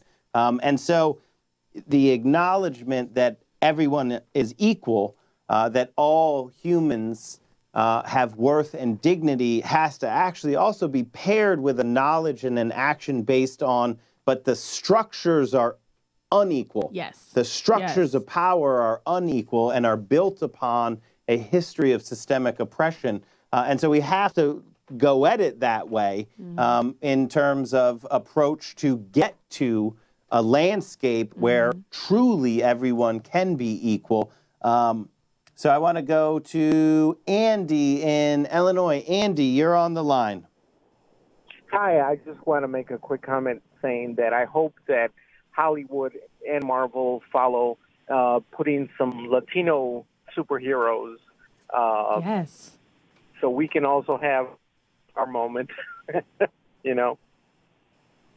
Andy, I love it. I love that question. I mean, to me, I think the answer would be yes. I hope so, too. And I feel like organizing around Black Panther is actually a good way of doing that because it does shatter a lot of conventional wisdom that, is in the Hollywood system, that, the only way to make money is to follow this well-trod path that does not include a entirely Black cast with a Black superhero. So, Andy, I really like that point. LJM? No, Andy, I totally agree. Hopefully, there will be movies that continue to reflect the differences in America, the quote-unquote melting pot. Hopefully, it will be able to show all ethnicities. Andy, thank you so much for your call. And to the callers, I'll be back tomorrow. I'm taking calls all day tomorrow.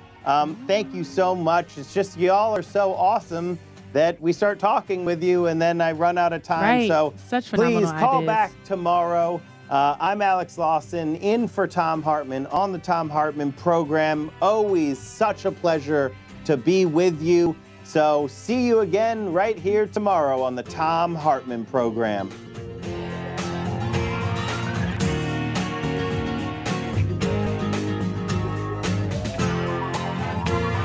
You've been listening to Thom Hartmann. For audio and video archives, visit thomhartmann.com.